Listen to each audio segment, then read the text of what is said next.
In a world filled with sharks, bears, and killer bees, one man is brave enough to stay indoors to bring you the latest in gaming, movie, and pop culture news. That man is Tom Awesome, and this is the Outside is Overrated podcast. Hello and welcome to Outside is Overrated, a podcast about gaming and nerd pop culture. Thank you so much for joining us today. Happy New Year! Welcome to 2024. I'm your host, Tom Sidlachik, and today we're going to discuss board games. We'll look at what's coming in the year ahead and give an update on games we've discussed in our New Year, New Games podcast the last couple of years. Joining me for the discussion today are Hot Coffee Hobby Box Joe Burns. Heyo. And the Ox Adam Wilson. Hey, how's it going, everyone? Welcome back to the show, guys. Adam, you haven't been on the main show since the Tolkien / Lord of the Rings living card game episode. Did you go out and buy every set after we did that episode, or what? Every set is a stretch, Tom, but yes, I got all the new revised sets to complete the collection of that, so yes, every set, asterisk. Yes. I'm curious why you did that and you didn't just, find a complete set, somewhere, because they're out there. I saw someone that was trying to trade an entire complete set of the Arkham living card game for the complete set of Lord of the Rings. I'm like, oh, I don't think I would ever do that. Yeah, I don't know. I think with the LCGs, even with Arkham, I know that one's still relatively new in terms of still being able to find everything, but I just decided since I jumped in late, I'm just sticking to the revised. Is it because you hated playing with Burns? Is that what I'm getting here? Well, I don't want to say it out loud, but spot on there, Tom. Because I won't play with the revised set. I only play with the OG set. So yeah. So that logic checks. Yeah, well, because the cards are vastly different. Are they? No, they're the exact same cards. They just are releasing them in different It's bundles. different to me, dang it. Yeah. After 10 years, they decided, oh, this is probably a better way to release this set. So. Or after 10 years, they decided, how's another way we can milk this cash cow? Oh, for sure. Yeah, It's revised set. It's Fantasy Flight. What more do you expect? well, speaking of milking cash cows, Burns, what was your game of the year in 2023? Yeah, this was... I mean, you knew this was a tough question, much tougher than the 7 words that the question was. And I debated for a long time because it's Final Fantasy 16 was great. I played that through to completion. Getting ready, eager to play the first DLC, which released a couple days ago. I'm going to do that sometime soon. But it's the little bit of Baldur's Gate I've played, 8 hours. I could see that being a better game, but I haven't played nearly as much of it. I haven't given it a chance to anger me and frustrate me and find the wrinkles within the game. And so it's really difficult to try to make a decision between those two. But then I sort of sat back and thought, and it's okay. Then I thought Lies of P came out this year. It's great. Yeah. The best game that I hated of the year would be Lies of P. But I sat back and I realized there's a game that I've been playing pretty consistently throughout the year that I believe came out this year, and that is Frosthaven. And so that is my game of 2023, because we've played probably 20 sessions of it now. Actually, it's 19 sessions. No, it would be 20, because there was one time we needed to redo a scenario. But yeah, so we've almost played through the full first year of that game, and it's amazing. It is Gloomhaven, but optimized and better in every way. And so that is by far my favorite game of 2023. I should have expected a Haven in this answer. Yeah, I mean, I didn't think of it originally at first, too, because I just gravitated right to video games. But yeah, Frosthaven's awesome. It's fantastic. I would still recommend playing Jaws of the Lion first to sort of figure out how havens work. How all the havens and work and but then I would recommend you just jump to Frosthaven after that if you can afford the purchase price. And I'll do all my havening with you, my friend. I'm having with you. Yeah. I can walk 500 miles. Meow, meow, meow, meow. Adam, on the last episode, you said, the last New Year's New Game episode, you said your goal was to play what you own. Did you accomplish that in 2023? I feel like I did pretty good. I wouldn't say I was an A student on this area, so I got more picky with the games I crowdfunded this year. That'll probably be a theme throughout this episode. But I think the biggest wrinkle I had was building a house and losing my main gaming space was an unaccounted for kind of like obstacle that I haven't really been able to overcome. I know at the beginning of the year we did really good about having Robot Club and we played a lot of Burn Cycle. That was awesome. And I just taught my family over like a family like get together Burn Cycle as well, and they all really enjoyed it. They're like, oh, let's like get together and play that more because it's easier to jump into that than it is Too Many Bones. So it's like that really like rekindled we really need to play more Robot Club. Mm-hmm. So I was really happy with how we started the year.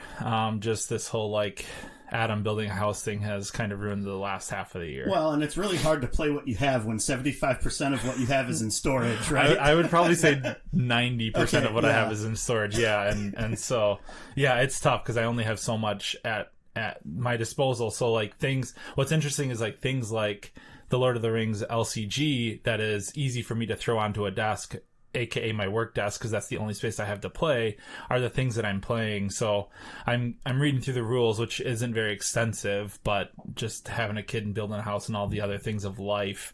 But the 20 Strong is actually a card games, Chip Theory Games came out with as well, that I'm getting ready to dive into, that just delivered not too long ago as well. So it's like just kind of finding those smaller format games that I started playing a little bit more that were in my collection that like seem to always fall detriment to the big flashy games that are on my normal shelves. So which number would be higher? The number of games that you have played that you hadn't played going into this year that you own, or the number of games you crowdfunded this year? Oh, this year crowdfunded? This year. Probably honestly pretty close. Okay. It's probably pretty close. I was worried you were going to say how many games arrived at my parents' house, but we'll get into that more later. A lot of those you pulled the trigger on before you made the vow. That was like legally binding vow to the OIO listenership. Yes. I would say I'm equal. So in terms of years past, that is definitely a step in the right direction. You're equal. I'm sweet and low. Tom Splenda. Perfect. I can get down with some Splenda. Yeah.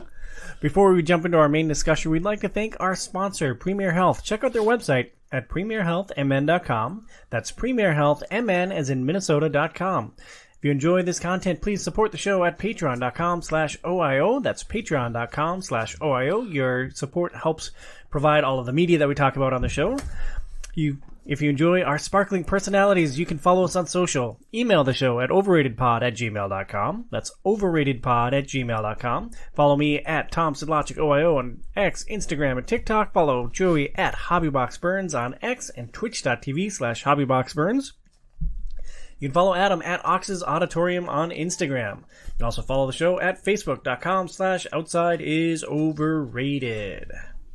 How many emails did you get in the last year to outside or overratedpod@gmail.com? From like listeners or from like Board Game Geek updates that I signed up From for? listeners. Zero. I was going to say, because Board Game Geek, it's like, nobody does email anymore. I feel like email is just the repository for like, updates that you sign up for from websites, and then spam. And it's like, that's like, if something comes through there, like heaven forbid, I can find it through all the other junk that comes through an email. But you usually get the show notes.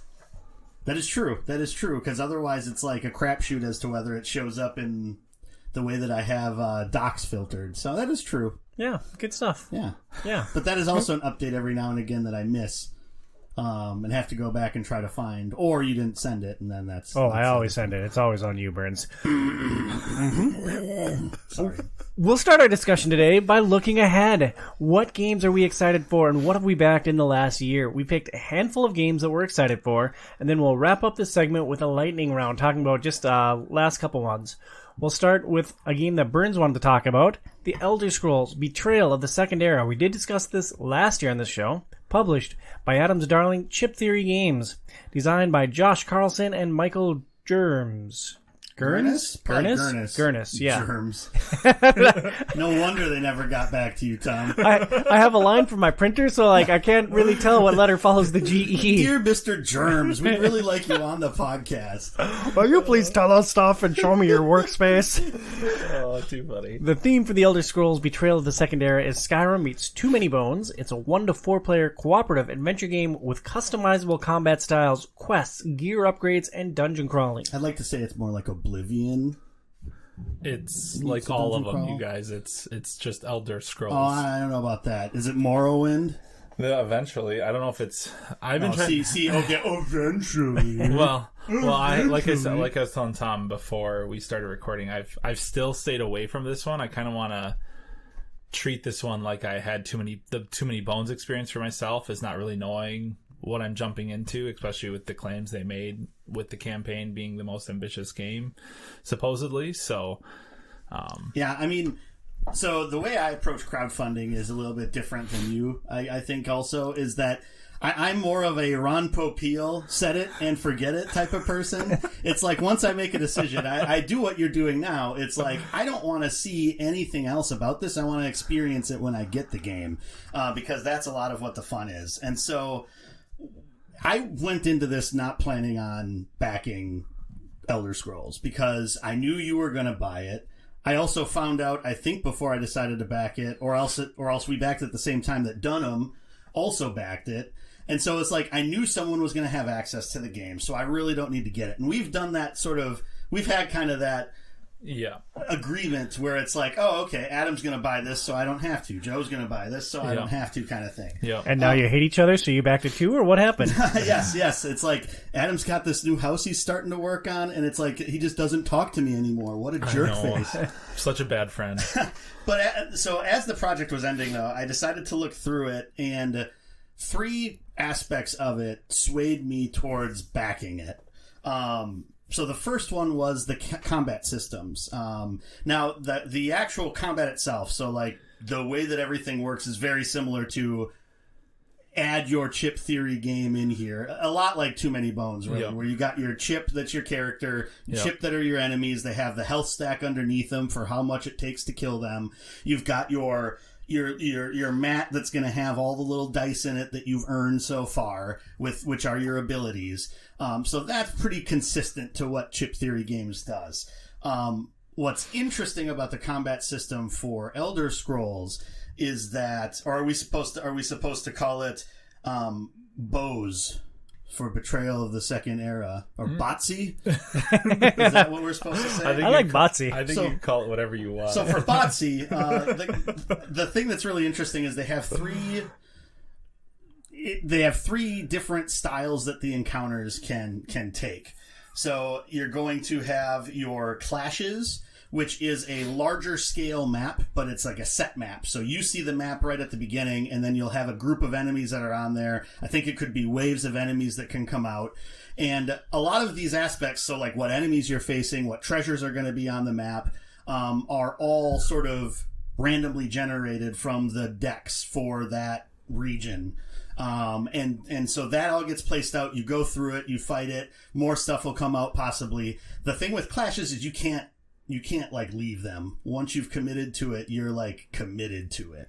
And then you have delves, which the actual, you sort of go from area to area to area within the delve, and it kind of evolves. You can't see everything that you're going into.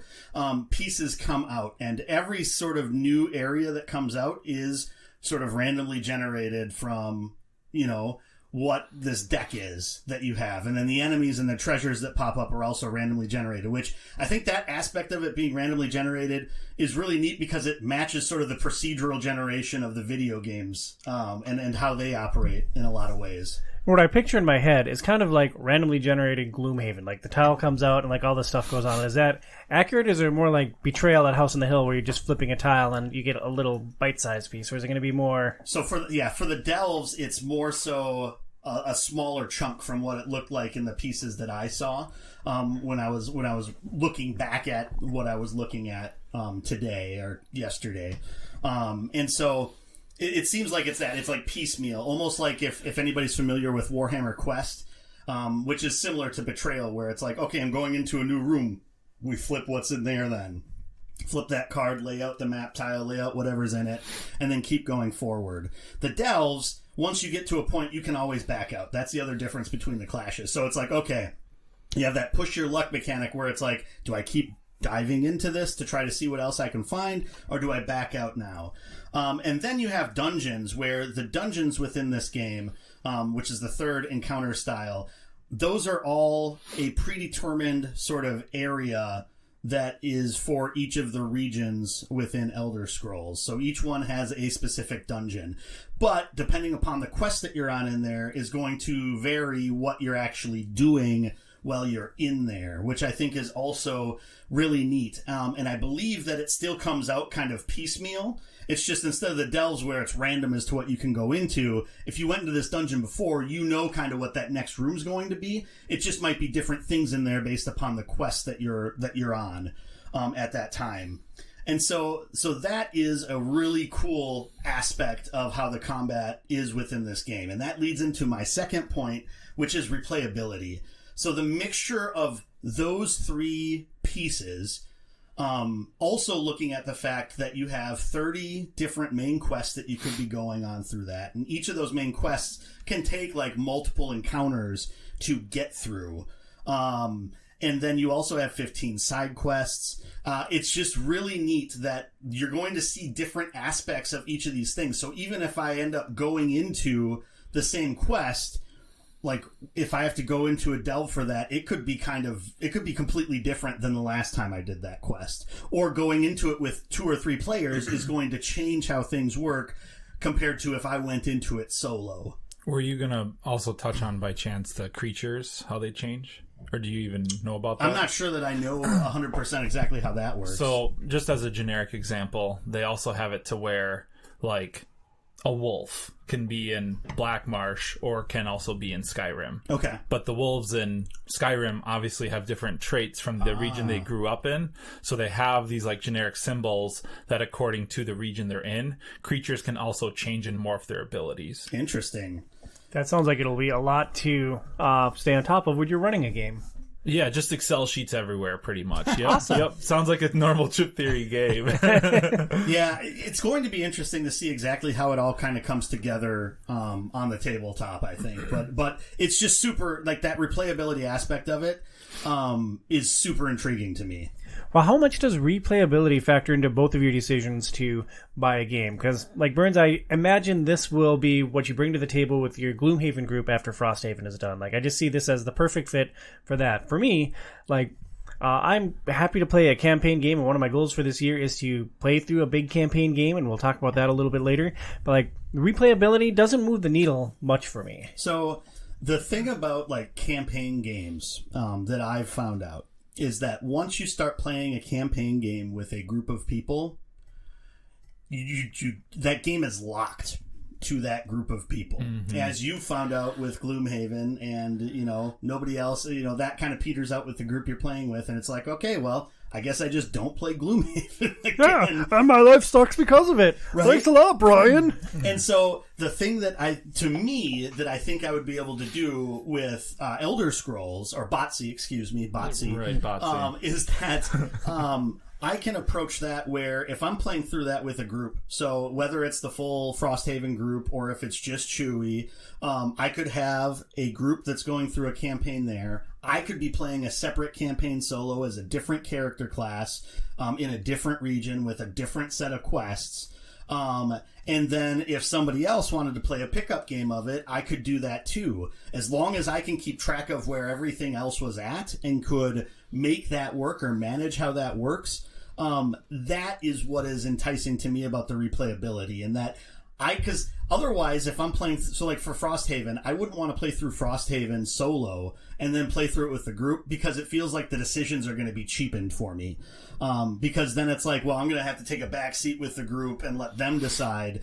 and not sort of try to sway them any different direction because I know kind of what's happening here. And so that's, I think, what's really enticing to me about the replayability. So if I'm hearing you correctly, when Botsy comes in, Yep. you're going to take your other 1,437 different board games that you own, and they're all just going in the dumpster, right? Like, can I grab some of those before they go? They're already posted for sale for the date that shows up. So like September, October 2024. They're already posted, so you can start putting in your bids now. Yeah, well, Burns, I don't work, so, like, help a brother out here. Hey, you'll be working by then, so just start saving. Dear God, I hope so. I hope so too, Tom. I really do. Adam, how does replayability factor into your decisions on whether or not to back or even just buy a game retail? Yeah, so it's actually really interesting as I like think about, as you like put me on the spot here, because it's like replayability when I'm backing a game is like huge. That's like, I haven't bought a lot of legacy games, which is like the one and dones. Like you do the, like we did Charterstone, right? Yep. But I had a great time playing that. But if I own Charterstone myself, I don't see myself ever playing that game again, right? Right. Once you're done with it. Or even with the completed box. Like, I've wanted to try to, like, jump into a game of it to see what it's like to play with it all, like, Revealed.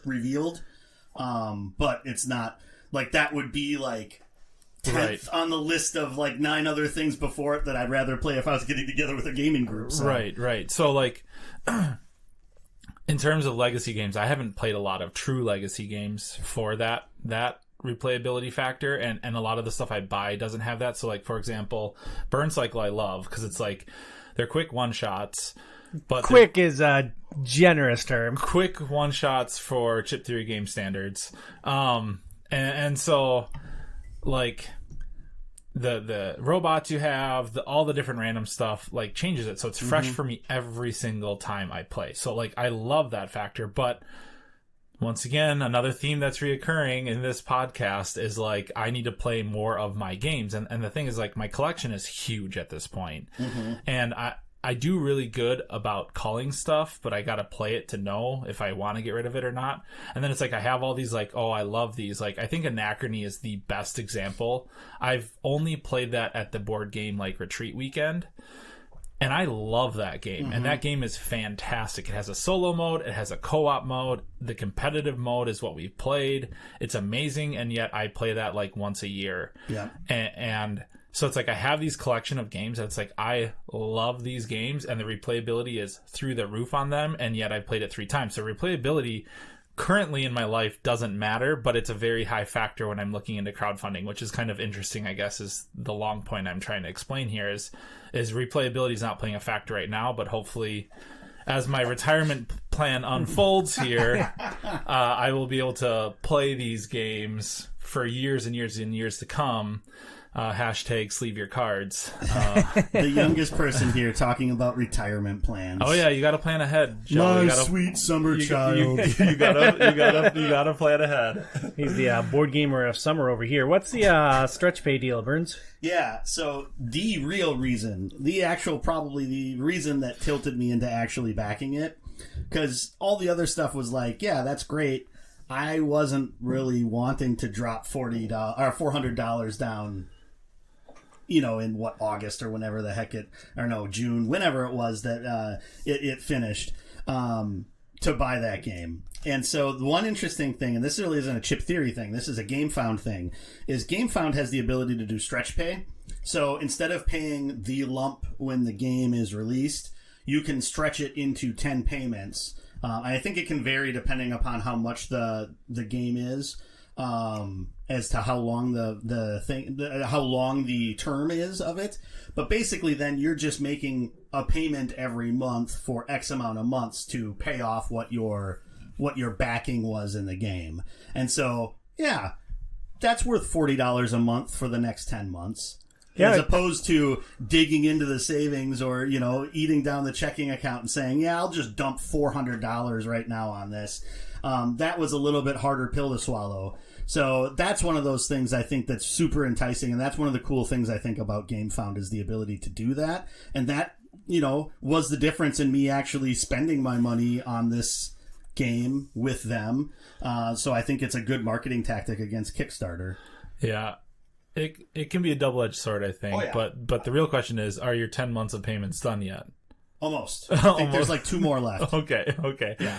I know, because I know it came out at the beginning of the year. I just don't remember the exact date, I guess. Yeah, but... I think it was like, I'm pretty sure it was like May or June. Yeah. Because it closed like the day we had one of our Burn Cycle meetups, the one we went to Dunham's. Because then we talked about it after that. I think it was Dunham's. Maybe it was. It was one of those. It was one of those. Yeah. Was it actually Robot Club, or was it when I preempted Robot Club for Terraforming Mars for the Mars show? It was still Robot Club, but I could be wrong. Yeah, good stuff. So that is our beloved Botsy. Coming out this year, we are going to do a full episode of Outside is Overrated, playing one of the Elder Scrolls games, plus playing Botsy. It's an IP we all have an affinity for, and I'm really excited for it. Thanks for backing it, guys, and that'll be something I say for a lot of these games. But I'm never going to play it with you, Tom. Sorry. Oh. You can play my copy, Tom. All right. We're supposed to be united. Oh, sorry. You can play my copy after Joe's done with me. Yeah. You can play Dunham's copy. Give him a call.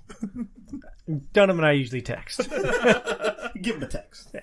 Next up, Ascendency. Don't send an email, though. Nobody reads emails. I'm a communications professional. Like, a lot of what I do when I have a job is writing emails and like trying to get people to open and click them. People read emails. Wait, so you're like secretly like a hacker? Uh-huh. Trying to get people to click on links that seem Drop sketchy? his cookies into their browser. Oh, I will drop my cookies all over you guys. Now we know. Fill my cache with all your sweet, juicy, delicious cookies. They're the best cookies you've ever had, Burns. Next up, Ascendency, published by One More Turn Games, designed by Matthew Meeple. The theme is the ultimate 4X fantasy meets worker placement. You engine build your tableau, there's worker placement, you move to explore, place tiles, establish area control outwards, and build upwards. You build, seize control, manipulate the economy, or dominate the battlefield. It is a roguelite, Euro-inspired game that currently has a Board Game Geek rating of 8.9. Is it out? So is this like a... No, it's a preemptive. preemptive. People played like like Gen Con or shows or whatever. Well, yeah, that or just the people that are like, I'm excited for this, so I'm going to rate it a 10, and then you get the whole silly like, oh, well, this game's not out yet, so I'm going to counter 10s with my 1, and then I'll update it when the game comes out. Because Elder Scrolls didn't have anything. Yeah, about half the games didn't have anything. It's interesting. This is the first new game that I've ever backed on a crowdfunding platform. And the decision point for me was my wife said, hey, check out this game. We should back it. I'm like, okay. Well, welcome. Cool. Welcome to the party, I guess, Tom. Yeah, technically I had backed Planet Unknown, I think, before this, but they were right in the same neighborhood. The things that I'm excited about with Ascendency is I love exploration mechanics. I love games where you can upgrade everything, and I'm interested to see how your house progression carries over. Like, you play as one of 5 different houses. You're trying to become the leader or czar of this realm, and you have progression that carries over from game to game, which I think is interesting. Other than that, I've largely been on Blackout mode. It's like, I paid for it. I'm like, all right, great. When's my game coming? Is it here yet? Give it a couple of years. Is it here yet? So, how does the progression carry forward from game to game? Is it like a legacy game where, like, you change this one card and it's always different moving forward? Or is it like an actual campaign where the next time you play, you're playing with the same group of people and it evolves that way? Or aren't you sure? I'll tell you in June. Okay. If I remember correctly, it's kind of like... It's an optional thing, the legacy portion of it. Okay. Like, you can just play the game to play the game in a session. And then there's like almost like a campaign option where I believe it just modifies certain traits of the nations, because everyone's playing a different nation is kind of what it is. So I think that's where see, that's where it's like, to me, it's not a legacy game if you can reset it truly without like a reload type pack. Yeah. So... I mean, it's fine. I'm not like hating on. I'm super interested as well. I'm not trying to like. Why are you so negative? I know. I brought my Nancy out today, I guess. So, and so yeah, you can. Yeah, I don't know. I don't know specifically if legacy is the best wording for that, but it does look really intriguing, and I think honestly it'll probably shine just in the one-offs.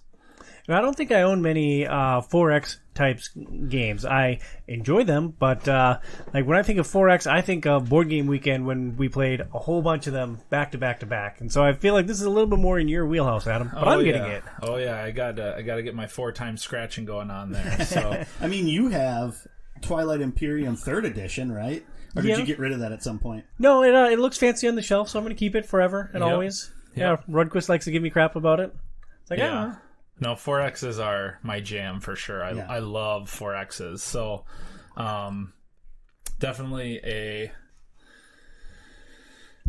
It's just hard when they take like 8 hours at a time. Is this one supposed to be a more like streamlined time frame? Yeah, I think this one is similar to, so I don't want to like derail Tom your spiel to start, but that was all I got. So this one seems really similar to a game that I really, really, really like. It's in my top 5 for sure. So it's Uprising: Curse of the Last Emperor from Nemesis Games, which I believe we actually talked about on this 2 years ago. Yeah, it might have even been 3 years ago because it was like a talk and I did a follow-up on it and everything, and there's been an expansion since that they came out with, and so it seems very, very similar to that one, except for the co-op versus competitive versions of it.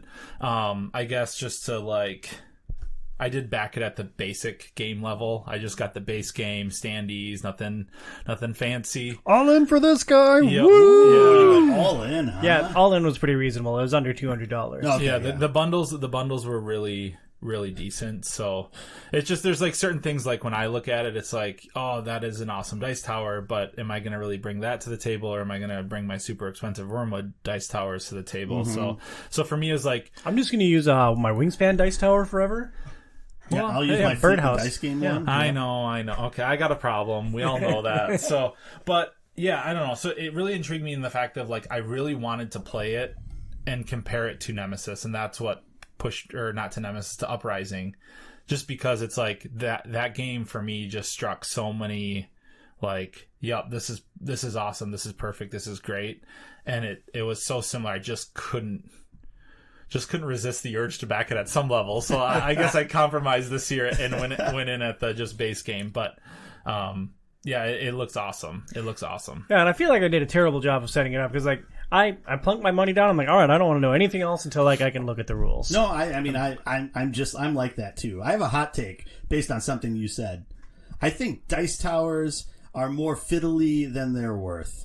They could be. It's just like, it's this extra big chunk of thing on your table that you have to like try to throw and it feels like, sure, it helps you roll the dice. It seems like half the time when I see people using dice towers, either like in person or like on like gameplay videos online, half the time they miss, they spend more time like picking up dice from missing the top of the dice tower, or they splatter out of the dice tower at the bottom. And it's just like, are you really saving anything with this, thing on the table? Now they look cool, so I get that, but... And I'm with you. I like I just use a jewelry tray that we roll into. But like, what if there was a wall-mounted dice tray that was like a manatee? You could chuck your dice at as hard as you wanted to, and then it'd roll out into the tray. Well, you'd also have to be careful not to throw it too hard because it gets stuck in the blubber. Yeah, I mean, yeah.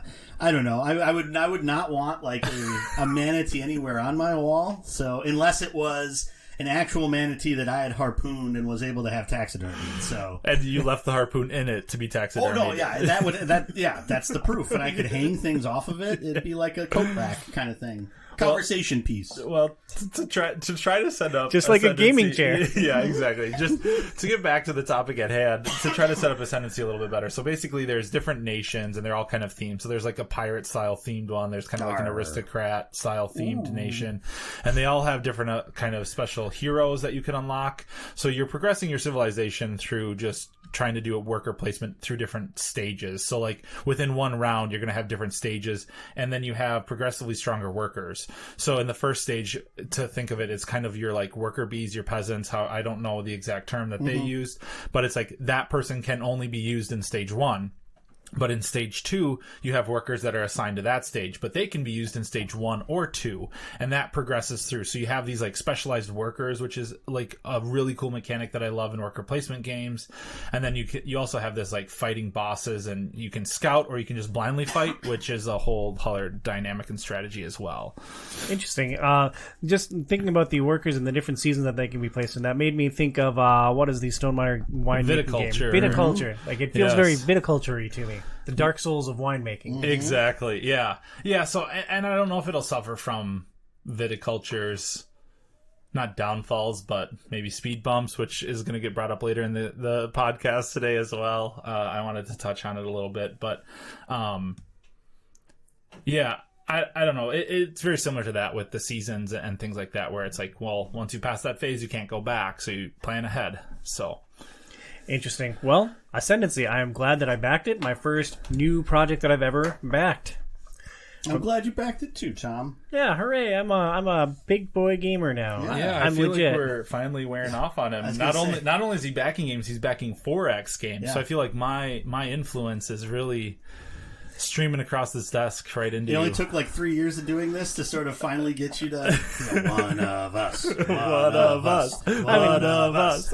I'm glad you guys feel some ownership in my gaming taste, but ultimately it was Phoenix. She's like, "Hey, we should back this." I'm like, "Okay, cool." Even better, we have his boss under our control. Yep. Congratulations, you found the keys to the Tom Kingdom. Next up, we discuss Andromeda's Edge, published by Cardboard Academy, Frosted Games, and Lucky Duck Games. Designed by Luke and Maximus Laurie. Luke has 14 board game credits. Max has 1. The theme for Andromeda's Edge is worker placement on the edge of space. You send out a ship to gather resources, or you return your ships to gather energy. Adam, you put this game up. What has you excited about Andromeda's Edge? Yep. So, Andromeda's Edge really intrigued me, and I'm gonna like step away from Andromeda's Edge for a second. So, Luke Laurie is kind of the main designer of this one, and he first actually came out with Dwellings of Eldervale, if I'm saying that correctly. So that was his first iteration of this style of game, and that was published by Breaking Games. So probably like, designer looking for a publisher partnership, right? And as much as we don't like to think this happens, but within the industry, I bring a game to you with an idea of theme, and you really shouldn't bring a theme because the publisher is going to say, well, this is the theme we're going with, this is the artist I have hired, and so on, right? So it kind of became this high fantasy. I think high fantasy would be the technical term for, I don't know, fantasy. We'll just stick fantasy on it. So you're like, Dwellings is you're going out onto these like tile spaces, you're creating settlements, you're fighting bosses, it's a very similar vein game of Andromeda's Edge. So I guess my friend Ryan Young from Iowa, who was at the game weekend, I think he was there. I think you guys overlapped for like a day, no, Tom. Ryan's awesome. Yeah, he's the big gaming network down in Iowa that I have. So he also is a crowdfunding guru and plays a lot of awesome games. And so he taught us that game.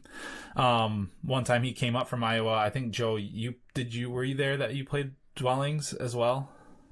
So, Dwellings of Eldervale is the game that you said I've played, but I don't remember if I've played it or not, but I probably have. Okay, so that was the day we put roofies in your drinks. Okay, got it. Because I know we played Dice Throne with him. Yep. Because that was when I first played Dice Throne. I think it was the same weekend. I think that one was like the lighter game towards the end of the day, and Nicole played with us. Yeah, so I don't remember. I think I played other stuff before that, so it could have been that. Okay. It could have been something completely different. My memory is astonishing. Yeah. So that happens with age, Joe. That's what I hear. It's always been pretty crap. So anyway, Dwellings is a really awesome game. Ryan came over, taught it. It was like kind of one of the Kickstarters I held off on, and after he taught it, I was like, okay, I need this in my collection. So I got it. So I bought it. There's this whole pre-order thing because it was one of those super hot games. It was super hard to get. I stayed up until like midnight to pre-order it. It's like because they only had so many copies because I'm weird like that. And I'm talking with my hands, and I just hit my mic, so hopefully that didn't screw anything up. Because you guys can all see my hands, obviously, but. I can. Yeah. The two people in the room with me. We're the only ones that matter. Yeah. So anyway, I got that game, and like a couple months later, Andromeda's Edge was announced. So this is what's interesting is Andromeda's Edge is the original game, basically, that Luke brought to Breaking Games that they morphed into what Dwellings was. And it was so popular, he's like, I really think this can be just as popular. So I'm like, well, I love a good sci-fi game. Like, I definitely lean towards if I have to pick between probably sci-fi and fantasy, I'm probably going to go sci-fi, I would say. So I was like, well, dang it, I just went all in on Dwellings. Here comes the campaign, so I guess I'll follow that. So he reached out to another publisher and said, look, this is the game I want to make, and they agreed to it, so that's Cardboard Alchemy, and they agreed, and that's kind of where Andromeda's Edge was created, and this was the original game he wanted to make, and he learned a lot from Dwelling, so I think he also tweaked it a little bit. But the interesting thing that I think is really cool is he went to a different publisher, but Breaking Games actually helped promote the game for free. Like, they were just like, hey, go check out Luke's new game. It's like the, second coming of Dwellings. Like, if you like space and Dwellings didn't hit for you, try this one.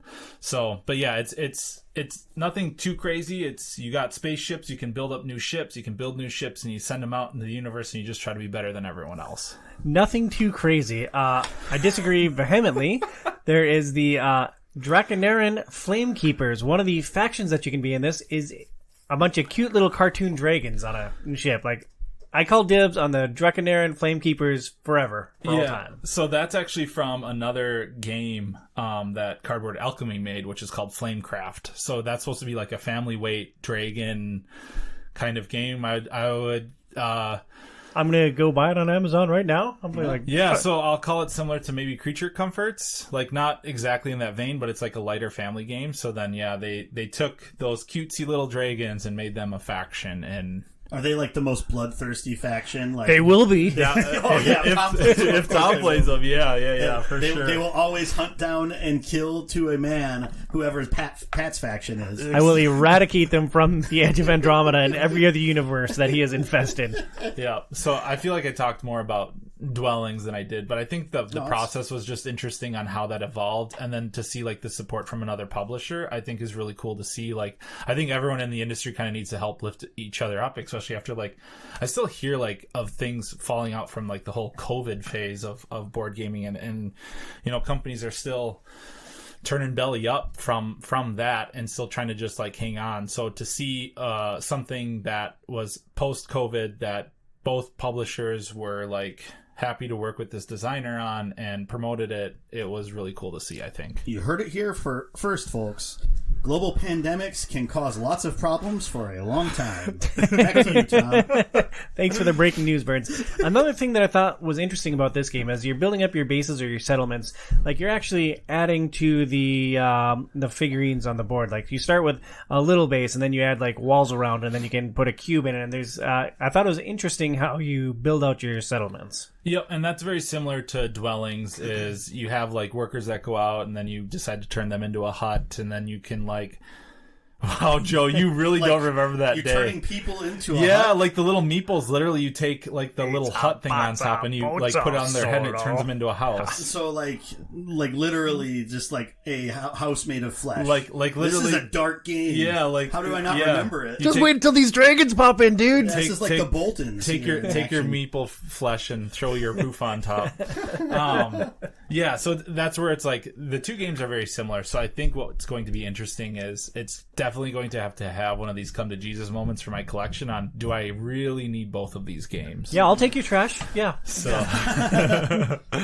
so we'll see, but obviously it has to be delivered first, and I have to get them both played more to really decide. But yeah, that is Andromeda's Edge. When does that game arrive? Oh, good Lord. I'd have to look it up. Yeah, I should have thought of that when I was putting together the show notes. That'd be really helpful for a lot of these. It says 2024, but I don't know the exact. I could try to pull up GameFound here quick and plug that in. But Botsy comes out this year. Supposed to be like September, October time frame. I don't remember seeing anything that they said where the time frame was being adjusted, but Ascendency comes out this summer. Hopefully Andromeda's Edge comes out this year. Next up, we'll discuss Metal Gear Solid, the board game. Published by Simon Global Limited, designed by Emerson Matsuuchi. Yeah, nailed that one. Pretty close. Matsuchi. You don't need to put the extra space between the two U's. Oh, they spelled it out on Board Game Geek and everything. And no, because it's Matsuchi. Matsuchi. Yeah, Matsuchi. Yeah. He has 31 game credits, including Spectre Ops, Reef, Halloween, Foundations of Rome, and Century. The theme is basically a co-op stealth campaign game. No Board Game Geek rating. Burns, why are you excited for Metal Gear Solid, the board game? So I believe we actually talked about this game in the first New Year, New Games episode that we did, which was that 2020? 2019. How long have we been doing this show? I think this is the third year, so that would be 2020. Okay. I'm pretty sure we brought this up at that point because that was ramping up to when it was supposed to be coming out originally. And then,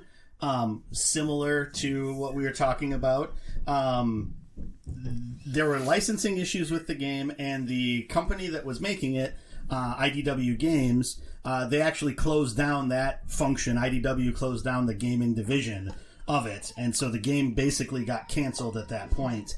But apparently CMON purchased the rights for it within the last year or two, and so now they're ramping it up to release in May 2024. And that's soon. That's just months from now. Yeah, it's coming out. They put up the pre-orders in October. I didn't realize that they were doing an actual pre-order for it, so I actually missed the pre-orders. So I'll buy it when it comes out in May, or pre-order it at an actual retailer. But for me, this is a board game representation of one of my favorite games of all time, Metal Gear Solid. And so playing through the story of that with other folks, and just, seeing the characters, I'm really interested to see how they translate the different bosses into mechanics on the tabletop. I had heard a bit from the developer of this when they were first ramping up to release it with IDW, and he is a huge Metal Gear Solid fan. He loves the franchise, loves the games, and so this was kind of one of those things where this was his baby. He really wanted to try to make this work. And I think it's a really neat system to try to put this, so it's 14 different scenarios. I don't think that includes the 6 boss fights, but that might include the 6 boss fights in there. But you're basically playing through the story of the game. And from one of the previews I was reading about it on, I think it was Kotaku or one of those other sites, did a preview of it. And they said that it gets away with kind of retreading the game just because of how engaging the actual gameplay is to play, and how good of a job they do to represent that on the tabletop for those different scenarios that you went through in the original game. And it's probably because it's also been a long enough time since Metal Gear Solid, the original game, was in the zeitgeist. I know Konami just re-released, did the Master Collection, which is a re-release, re-up-resing, I guess, to some extent, of a lot of their Metal Gear games this year. But yeah, I think it's going to be really fun to play that. You think it's going to be really fun, but it is stealth-based gameplay in a group. You play a lot of games with me, Burns. Is this game going to work for us? Is stealth mechanics fun for a cooperative setting? I mean, Burn Cycle. That was when you posed that on the thing. That was the first question, the first thing I came up with, because it works similarly. When you create noise, you roll to see if the noise alerted someone, and if the die comes up with the little whoop, the exclamation point, then you up it to the noticed phase. I think there's a different word for it, so it's a question mark that you put down where your character is at, and then if you actually get seen, then it's an exclamation point that goes down, and that means then that the enemies are going to be full out coming after you, that are within your range. And it's interesting because there's these patrol cards that that you have for your different mobs, similar to what Burn Cycle does, where you flip a card and then that's the route that they're going to take. But then it gets altered if there is a question mark out there from one of the players, or if there's an exclamation point, then it goes to the murder phase. It goes to the actual super alert patrol phase. In that one, I think there's fewer cards in that deck, and one of them is the game over. So basically, snake! So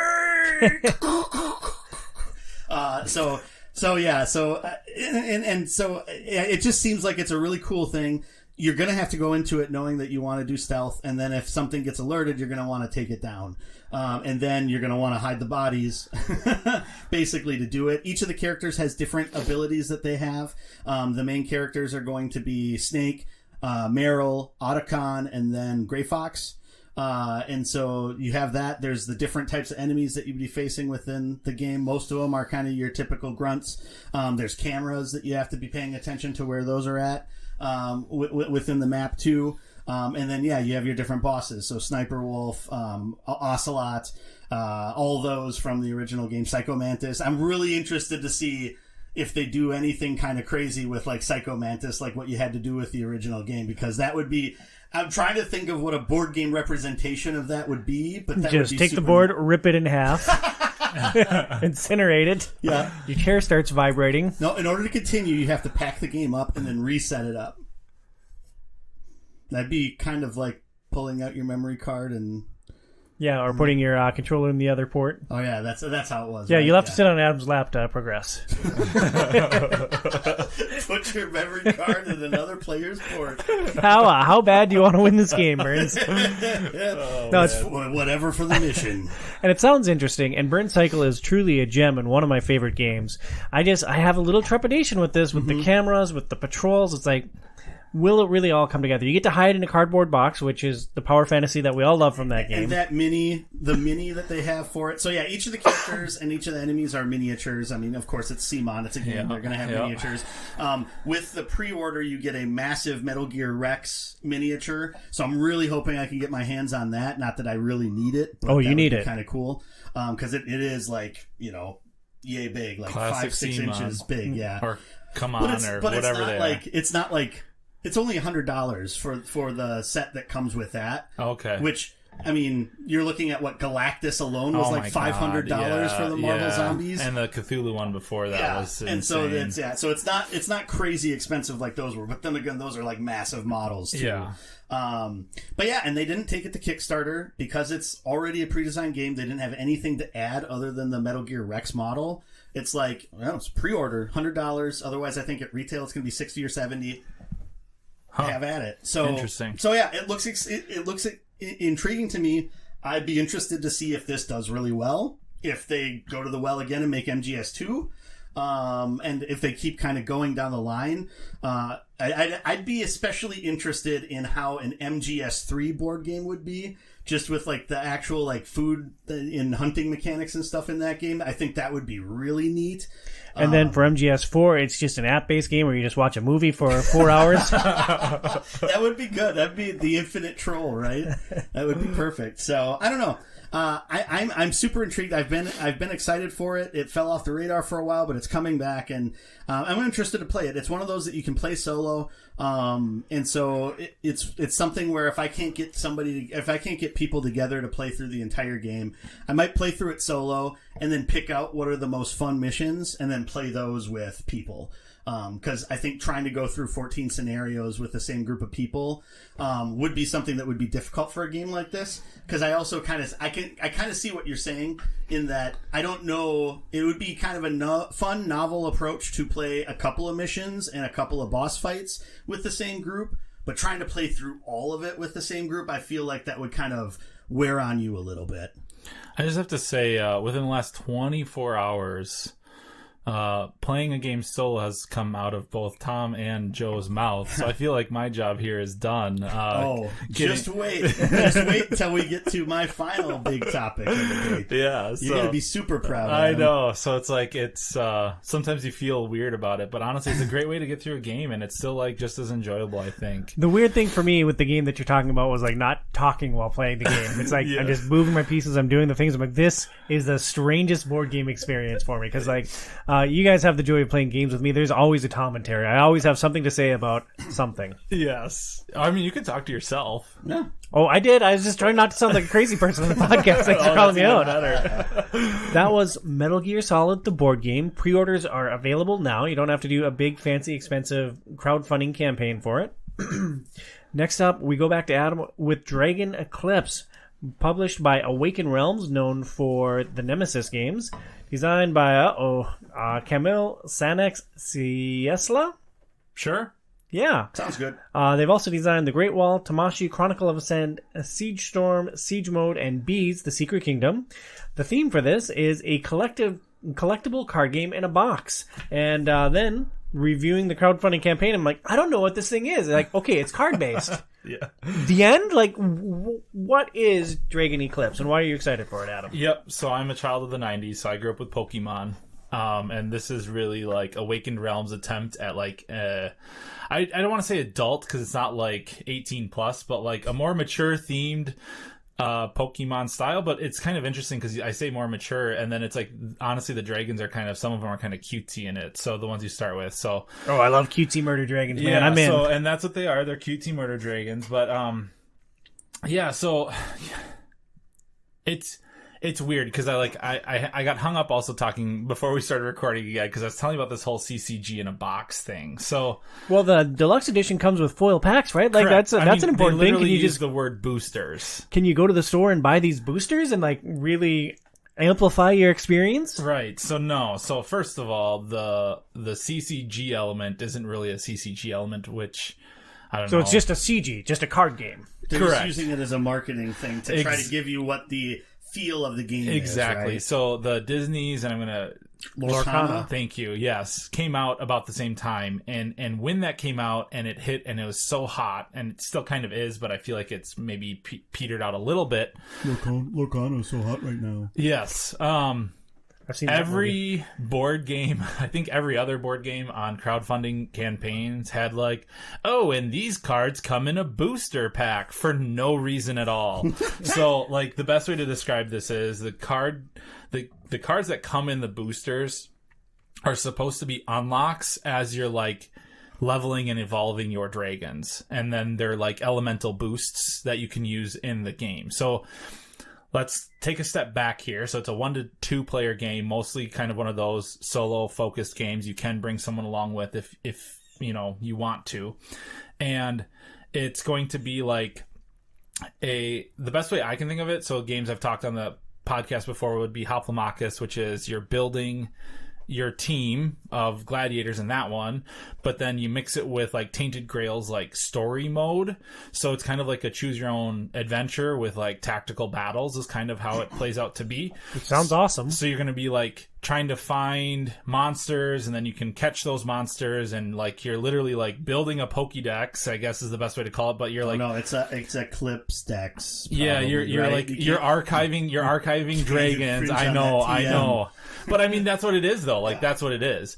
And so it's like you're like archiving the dragons, and then you're able to evolve them and build them. And then where the interesting thing comes into play is there's no like dice rolling or card flipping in terms of like combat. It's all determine I forget the exact word, but like determined combat. Like you're not gonna say, okay, well, hopefully I roll 3, 4, or 5 on this one to make this work. It's like I'm going to do this, and it's going to do this effect.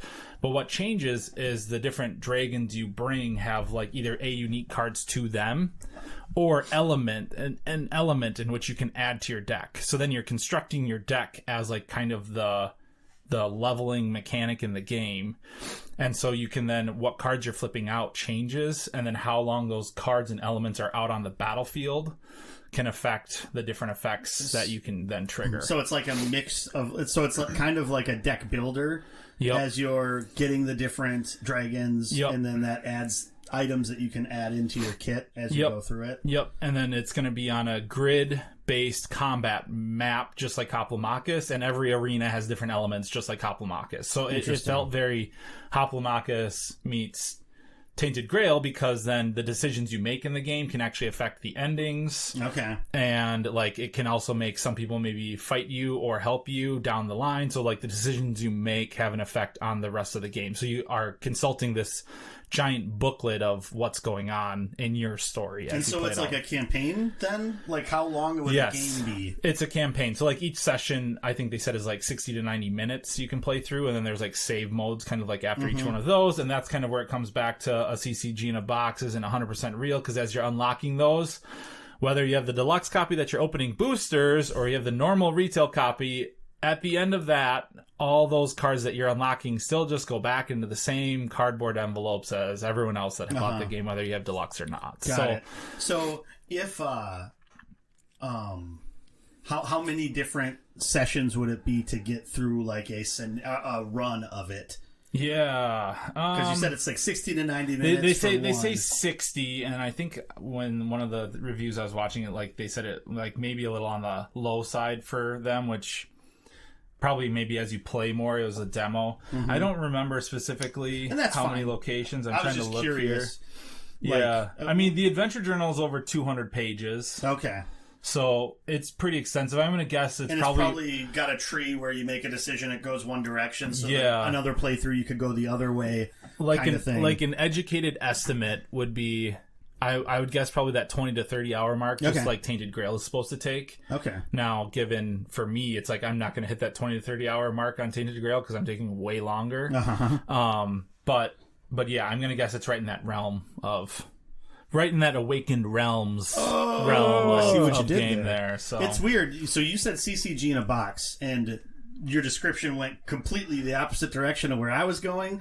I instantly thought when you said CCG in a box, I thought Millennium Blades. And I was like, oh, is this like a new Millennium Blades? That would be awesome. No, I think Millennium Blades is going to be untouched, honestly. Yeah. Like, that is just such a unique game. So that is literally like a CCG simulation game. We've talked about it on the podcast at one point. I think I don't remember it at all. When we were reviewing the game weekend the one time, yeah.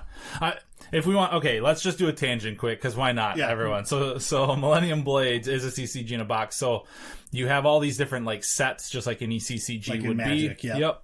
And the funny thing is all of the sets are actually spoofs on other nerd culture. So there's like a Mario themed one, there's like a Yu-Gi-Oh themed one, there's Yu-Gi-Oh! yeah, all sorts of stuff, Magic and whatever. But basically, you have like a card shop, and it's probably one of the only real-time games I enjoy. Real-time is probably one of my least favorite game mechanics, yet this lives in my collection. I have the all-in at this point. You should play XCOM. That was great. No, I have played XCOM, and it was not great. I played XCOM at Gen Con in like a paid-for session, and it was like, oh, well, that I don't know if that dollar was worth it. That's how much I like XCOM, even sadly, though I love the game, but now we're really in the weeds here. But anyway, so you have like this shop, so you have these like timed phases where like, okay, for so long you're buying cards, but everyone has so much money and it's real time. So like I'm buying this pack. So I put it down and I grab the top card, but then everyone else just has to kind of rush to, if that's like a pack they want, or like, cause on the back of the pack, it gives you like some kind of hint at what could be in that pack. And you're basically looking for like rare and mythic cards to build up. Like technically the simulation is you are flipping a card over for your pack, and it's only the rare card in there. But obviously, like, some rares are better than others, so you're trying to find your theme, and everyone builds different theme decks, because it's like, you're really opening packs. It's like simulating that draft night. You're going to have these hodgepodge put together decks, and then the second phase is you actually play a tournament. So you guys all battle each other, and then you place in your tournament, just like a CCG tournament would, and then you carry that on through 3 rounds, and at the end, whoever has the most tournament points is the grand champion. It's a super neat, unique game, and if you have an affinity for any sort of collectible card game, I think it's a really fun game to play. Millennium Blades. I should check that out. Yeah. What were we talking about? Dragon Eclipse. Dragon Eclipse. Yeah, so it's not a CCG in a box. That's my blanket statement there. Like that's the style of game, kind of what it is, a little bit. A Or it gives CCG? some of those feelings. I would say no, it's more of a campagn. Like the booster thing is just a pure gimmick to sell it. I feel like it was, yeah. Marketing tactic. Correct. It's definitely more of a solo or co-op, and when I say co-op, like one other person kind of tactical adventure game. Marketing people, scum of the earth, right? Correct. No, the writers are great. I peddle in honesty and sketchy links. Yeah. Adam, do you think this game is something that a new player could jump into, or do you need some sort of familiarity with a more campaign-based game? I think people will probably be able to jump into this one easier than some of their other ones. So I think this one, well, and it's hard to say because I haven't played it yet, but maybe like when I receive it and I can play it, I'll compare it to Tainted Grail, because like Tainted Grail, I would love to also compare that to the new Tainted Grail that they supposedly streamlined. I want to kind of compare to see what they seem like, but I think they have a really good formula for their whole like decision making in their booklets, and I think it's just all about that optimizing of like kind of the grind that happens in these games is like, okay, so what really does it entail to like get from point A to point E? Because it's never point A to B in these games. It's point A to E for your first quest. And I will sprint directly to Z? Exactly. Well, I definitely overshot and went to W, I think, in Tainted Grail the first playthrough that I did. So that was like a big hindrance of me backtracking. But I think this is probably more of a step up into that a little bit. If you don't A, have a gamer in your family that can help you walk through it, or B, like you're just like getting into games, you're like, well, I like Pokemon, like, and I want to play this. It's like, I think it probably could be manageable, but I guess jury's out for now because the game isn't released. That's why it's on the New Year's New Games podcast. Yeah. That's Dragon Eclipse by Awaken Realms. Next, we're going to discuss Mr. President 2nd Edition. Burnsy, you put this one up. It's published by GMT Games, designed by Gene Billingsley, who designed Mr. President, Rise of the Luftwaffe, Silver Bayonet, Next War. The theme: Mr. President is a solitaire game about governing as the President of the United States in the early 21st century. It's about advancing your agenda while navigating ongoing crises, political enemies, public opinion, your relations with Congress and the press, and keeping your country secure. Mr. President is a resource management game where you never have enough resources to achieve your entire agenda. Why are you excited for this single-player experience? Yeah, and so this is something I found, as I mentioned to you in person, or maybe it was both of you. Yeah, it was both of you when we were planning on what we were going to play when we got together to play board games the other day. That I'd been watching videos on playthroughs of John Company again, and kind of getting the hankering of that. And that, you know, kind of like a lot of gateway drugs, led me down to a full playthrough of Mr. President. And when I say full playthrough, this is it's he only played through the first 2 years, and that was about 12 hours of videos. You watched somebody play a solitary board game for 12 hours. So friends. the one thing they did is they did it as two players. So he was the president, but then his friend was like the advisor. So he was helping with doing some of the roles and helping just sort of back and forth on making decisions and what's a good thing to do now, which helped make it a lot more watchable, for sure. So Mr. President, the reasons why I'm interested in this game is one of the game ideas that I've had in my head, is somewhat related to this, though it wasn't a solo game. It was more of a multiplayer focused cooperative game, that I still might dabble with at some point if I decide to actually try to make, a prototype of a board game. So that was one thing that really interested me. The presidency is also something that's a topic that I just think is super interesting. As much as I've hated politics over the last 10 plus years and the way that it's gone, I still think that just sort of the idea of trying to manage this massive scale of like things that you have to wrap your head around as like the president or the leader of the free world, I guess is the best way to put it, is super interesting to me. GMT Games is a company that publish basically like strategic war games. That's kind of the majority of what they make. And this is a little bit of a departure from that, but it's very much like their sort of the rest of their library. So the board is basically made up of 3 different areas. The right side of the board is the rest of the world. And so it's broken up into 8 regions, and you're basically then tracking what's happening in all of those different parts of the world. So it's basically XCOM.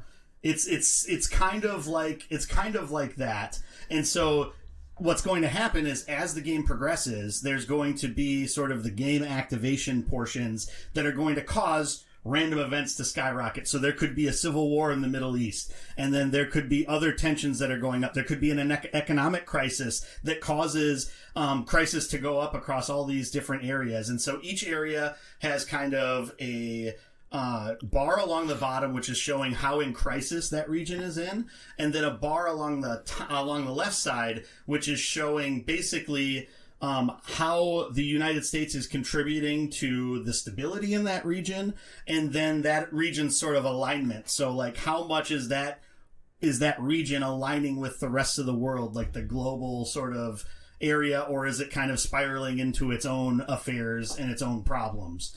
And so you're managing all of that. On the left side, you're also managing how your development is going with DARPA initiatives compared to China and Russia. So China and Russia are kind of like the 2 big bads in this game that you're playing against. And they're going to be each of them will have 1 to 2 actions per year where they're going to do all sorts of things. They'll do cyber attacks against the United States. They'll try to add their influence into regions with the hope that they're going to build military bases in those regions. And then each of them kind of has a state where if they get enough influence out there, they're going to end the game for you. At the bottom of that left side, you also then have all of these sort of different conflicts that could be happening within the world. So it's going to be like Pakistan and India. It's going to be North Korea and South Korea. It's going to be Russia and Ukraine. And it's all like whether they're at war or stable, and then what the balance of power is kind of between those two sides. And then the middle of the board is you managing your cabinet and then managing what you're doing with Congress to try to pass the bills that you need to pass in order to sort of match what the public's agenda is, what the public wants out of it, and what your campaign promises were. And so the entire game ends up being this balancing act. When you activate, you're going to get the chance to have your vice president, chief of staff, secretary of state, and then secretary of defense take actions. Those are kind of randomly drawn. You get to like select out of 3 of them for all of them except for the VP is picked for you. And then they'll have varying abilities to what they're good at. If they're good at diplomacy, if they're good at the domestic agenda, if they're good at military. And so then those are all going to be modifiers when you have to do rolls for their actions. And then there's a card of presidential actions that you can take. Military actions, domestic actions, and then diplomatic actions that you can take kind of on all these turns. And then there's going to be just random events that will happen at different times. That'll be crisis cards that get drawn. That could be natural disasters. It could be tensions rising in different regions. All sorts of a terrorist attack in the United States. All sorts of different things that you have to sort of roll with. Some of those are one and dones, and some of those are going to progressively come back out and get worse as you go through the game. Holy cow, Burns, I can see that you're visibly excited for this game. Like, you have insane. A big smile right now. You're really fired up with this, and it's undeniably interesting, and it sounds like a lot to manage. The immediate issue that I feel with this game, we've been talking about fantasy. We've been talking about space. We've been talking about cutesy little murder dragons. Now you're taking a big dose of real life and like all the problems in the world. It's like, I think for me, for my board game taste, like I like the escapism. I like a different setting. Like I don't know if I want to be stressing over situations in the Middle East more than I already do in my day-to-day life. So, but haven't you ever thought, Tom, I could do a better job than this person? No, not really. No. Not in a political sense. No, I'm like, it's almost like being a cop for me. It's like, I'm glad there are people that are wired to do those jobs because like, I do not want to. I don't want to be involved with it other than doing my civic duty and voting. Yeah. No, I can understand that. And I mean, the theme in general isn't going to be for everybody. The gameplay style probably is not going to be for everybody. But I think for people that are really interested in that level of or interested in that topic or that theme, and have some board gaming experience, this would not be something that anybody could, it's my introduction to board games. I'm going to pull up this game so just to give you an example, so you play the game over 4 turns. Each turn is a year, basically, right? And each year is made up of 4 segments. And each of those segments can have 8 to 10 different things that happen throughout that segment. Plus, then there's a beginning of the year phase and an end of the year phase where different things are going to happen.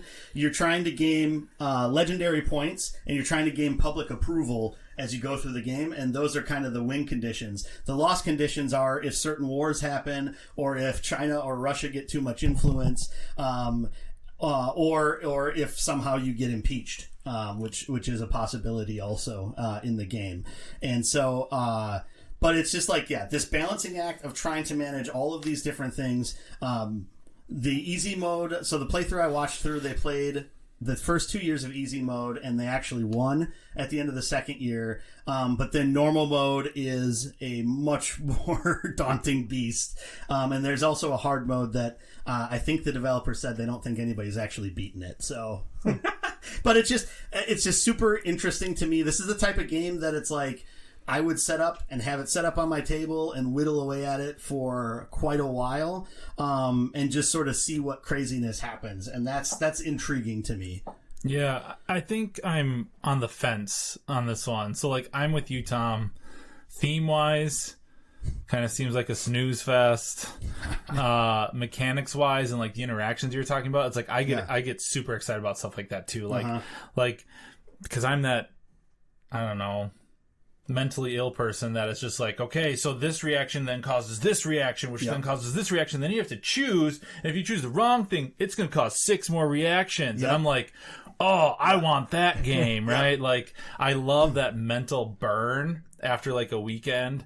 And, you know, I always joke with like Nicole, and she's like, well, geez, have you had your fill yet? You just played 4 days of board gaming. I'm like, oh, I could probably use a nap and then I could get back at it again. I love to flex my brain, per se, I guess. So, like, that whole thing is super interesting. But, yeah, I mean, as a person who kind of, like, really stays away from politics and doesn't like politics, it's like, oh, the theme could potentially kill it for me. But I think the real question for me is, do they have the most important crisis in the game of a pandemic, which then causes board game prices to increase? Yeah, tell us about your board game policy, Burns. Yeah. Let's get to the real nitty-gritty of the presidency here. I haven't seen a crisis that's come up specifically that's that, but I would bet there's something in the game. And so, yeah, and this is the second edition of the game. The first edition came out this year. And the reason why they decided when they were going to do their kind of new run of printing it, at that point they had like 27 pages of errata just to sort of fix some of the wording and some of the other things and FAQs and stuff like that. So they decided to go back in, redo all of the charts and the tables that you roll on for all these different actions. And I mean, it's extensive. So like, when you get to Russia's turn, it's an entire little booklet that you go through that explains, okay, is this happening? Okay, then Russia does this. Is this happening? Okay, then Russia does this. If not, you go to the next thing. And it's just like kind of goes down through that pathway to sort of see what their focus is. And it's just a super neat game. You have action points. That's kind of your main thing. And some of the bigger actions that you do or most consequential actions will cost one of those action points. Otherwise, you can spend those to re-roll a die. And so it really comes into this whole thing as you're going through a year. You start the year on easy mode with 20 action points, 15 on normal mode. And so it's really this balance. You can earn some as you go through the year if you do things really well. But otherwise, it's like, do I spend an action point to prevent this negative thing from happening? Or is this role important enough that I put more time and thought into this? Or do I just let this sort of go and try to like really make things right down the road? It's just really interesting aspects to the game that I think is going to make it super interesting, especially on a replay too, as some of the things change and some of the aspects of the game change. I'm glad that I've established some cred on this show and that I back my first things. I can say with near 100% certainty that I'm not going to read a booklet for Russia's turn. I'm just not going to do that. You don't have to read it. You just go through, okay, is Russia here? All right, they do this action. Here's the roll for it. I hear a couple shots of vodka make it a lot more like clear on what they're trying to do. Yeah, I think playing this as a computer game is much more my speed. Like, I hear you reading the description, Burns. I'm like, I would never play this over PS5. Like, if I have solo time, like, I will play something on the PS5 over Mr. President, which is interesting to me because I hear you talk about John Company. I'm like, I want that. And it's like the interaction, like the multiplayer. Board gaming is such a social thing for me. I still have a hard time wrapping my head around single player board games. Yeah, give me this game in a space where, like, instead of countries, it's planets. Like, and I feel like it would have been all for it. Yeah. And I don't know how I'd take that because sometimes I'm with you, but other times I'm like, I don't know what this place is. Like, this isn't grounded in anything for me. It's like when George R. R. Martin did everything outside of Westeros. I don't care at all. Like, I want to know what happens between the Starks and the Lannisters, so I'd be interested to see if I could get into a space theme version of this, or if I'd just be lost because I don't care about the other places I'm not aware of. Or a fantasy-themed version of it, maybe, too, right? Yeah. Or just settle in Westeros, give it a GOT skin, and I'm in. But ultimately, yes, this game, I mean, and the first edition has like an 8.5 on Board Game Geek. So, you know, the people that like these types of games like it really quite like a bit. Yeah. But it's a heavy game, so it's not for everyone. And it's a long, pretty much mostly solo game. You can play it with another person and sort of tag team on decisions. So basically, you need a space to set this up and leave it up for some, because like nobody's going to sit down and just like I'm gonna going to burn through Mr. President Second Edition today.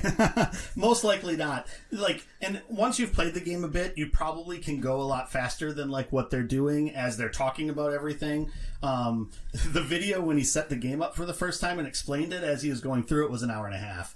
Now, granted, when you actually set that up and you're not talking to people and interacting with a chat, you know, that's not necessarily going to be the case. But if you're at all a little bit intrigued with how the game plays or how the game sounds, I'd recommend checking out the Heavy Cardboard series where they play Mr. President, because it's a really interesting way to view it. And they do a really good job of talking about it as they're playing it, and you know, they get into the game quite a bit, which also helps a lot. So I'd highly recommend that. They also have like the designer and some of the developers on the game in the chat off and on to help like throw some stuff into there too. And so yeah, I would definitely recommend checking that out if you're interested. They're longer videos, but you get the gist after watching a bit of it, of how the game flows and what happens and how crazy it can be at times. I'm not going to do that. I know you're not. But this is for the listeners, the maybe one listener out there that actually is intrigued by what I'm saying. But I would say I'd watch you stream this. Like, I would, if you stream this on Twitch, I would be interested, and I am interested in how it goes for you and like how moving the different levers impacts the game. That's Mr. President Second Edition by GMT Games. And the interesting thing about this is it's not crowdfunded. They're doing it as they have a system on GMT where it's basically pre-orders, but it's basically once they get enough of the pre-orders, then they'll actually start the printer for it. And so they're building up the pre-orders. It's supposed to come out sometime this year. I think the development is mostly done on the fixes for a lot of the rules changes and stuff like that. Well, that sounds even more irritating than crowdfunding. Like, I have an idea when Ascendency is coming. I have an idea when Planet Unknown. Imagine being number one in line for Mr. President Second Edition. It's like, all right, let's pre-order this. Let's put our money in. And it's like, oh, it's going to come sometime. Okay, well, when 1,000 more people sign up, all right, there's 5. All right, 25. If you're number one, you're probably already got first edition you're playing. Right. Because along with the first, you know, they're also doing an update pack for the first edition, which is new pamphlets, and then a couple of like the newly changed cards to replace. So they do have that in there also. I'm guessing it's something that they will probably put into print production in the first like 3-4 months of the year, and probably come out summertime, I'm guessing. Mr. President, Second Edition. Next, we're going to discuss Nemesis, Retaliation. There's another game that Adam put up, again, by Awaken Realms. Are you, is Awaken Realms approaching chip theory games in your heart here, Adam? Like, what's going on here? Yeah, I mean, we can pretty much skip this, because I don't think there's any Alien fans that listen, so... No, probably not. And everyone who likes Alien is stupid, Pat. Exactly. No, I would say Awakened Realms is definitely in the upper echelon of... companies that I enjoy, I trust, I like their style. So it's like in a world of rockiness and crowdfunding, they're kind of a safe bet for me, is one thing, which we'll touch on more a little bit later. But I think they do a good job. And like, I think Tainted Grail, so I have a lot of their games. I backed their very first board game they ever did. Nemesis I skipped. Now that they seem to be making a lot more, I've skipped some of their other little ones, but I own a lot of actually Awakened Realms games already, if not most of them. I think I only skipped like 2 or 3 maybe at this point.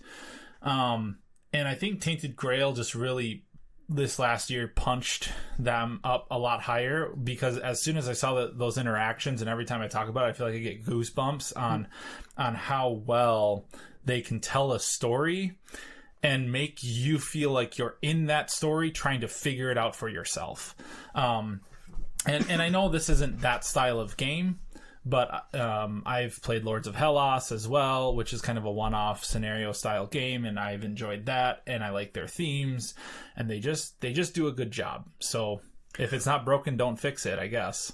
And Nemesis Retaliation is designed by Adam Kwapinski, who has also designed Heroes, Lords of Hellas, In Between, Nemesis, and Nemesis Lockdown. The theme is like Nemesis, only you're highly trained Marines with the latest tools to deal with a horde of aliens. Nemesis is a game where you wake up on a spaceship, there's an alien infestation, and you have a secret agenda that you're trying to accomplish. And you play generic spaceship people. You could be a doctor, the captain, different roles that you would imagine on a sci-fi ship. Yep. Nemesis Retaliation has a Board Game Geek rating of 8.1. What has you excited for this third iteration on the Nemesis formula? Yeah, so I think to explain my excitement a little bit has to go back to the origins of my interest in this genre. So, go back to like 2013 era, like as crazy as that is, like 10 years ago. So I was playing War Machine and Hordes, so like miniature combat, kind of like Warhammer. And Privateer Press kind of tried their first venture back into board games. They had done some like little party game style games, but they tried their first hand at kind of like a big board game outside of their like War Machine style IP, and they came out with Level 7. So they had Level 7, which is kind of the equivalent of the original Nemesis and Lockdown. And then they came out a couple years later with Level 7 Omega Protocol, which is probably the equivalent of what Retaliation is going to be.